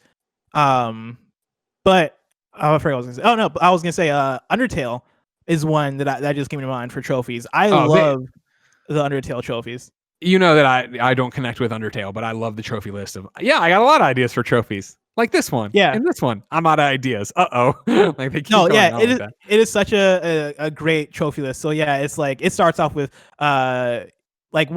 these trophies pop as you're making progression very early on in the game, and it starts off with like, don't worry, I have a lot of ideas for trophies. The second trophy, like getting items. Third trophy, or getting more items. Fourth trophy, help me, I'm out of ideas. And then like from there, there's kind of another trophy bit that they do that is like you're revisiting a dog shrine and essentially paying more and more to get like to upgrade and level up the dog shrine, which is connected to an in-game joke. It is hilarious and really genius, and probably is like my favorite trophy list. Ladies and gentlemen, that is another episode of PS I Love You XOXO. Unless you go to patreon.com/kindafunnygames, where we have a post show to do. Of course, you can submit your questions on patreon.com/kindafunnygames. You can get the show ad free. You can get it with that post show. You can watch it live as we record it. But if you have no bucks to sauce our way, it's no big deal. YouTube.com/kindafunnygames. Podcast services around the globe each and every Tuesday. Remember, next week's episode going to be a little bit late due to Labor Day. Still happening on Tuesday, but a little bit later than you might recall. Blessing. Greg. It's been good to reunite with you. I've missed you. Same. I've missed you too. All right. Kevin, you did a great job today too. We're very proud of you. Yeah, man. No worries. Ladies and gentlemen, until next time, we got a post show to do. It's been our pleasure to serve you.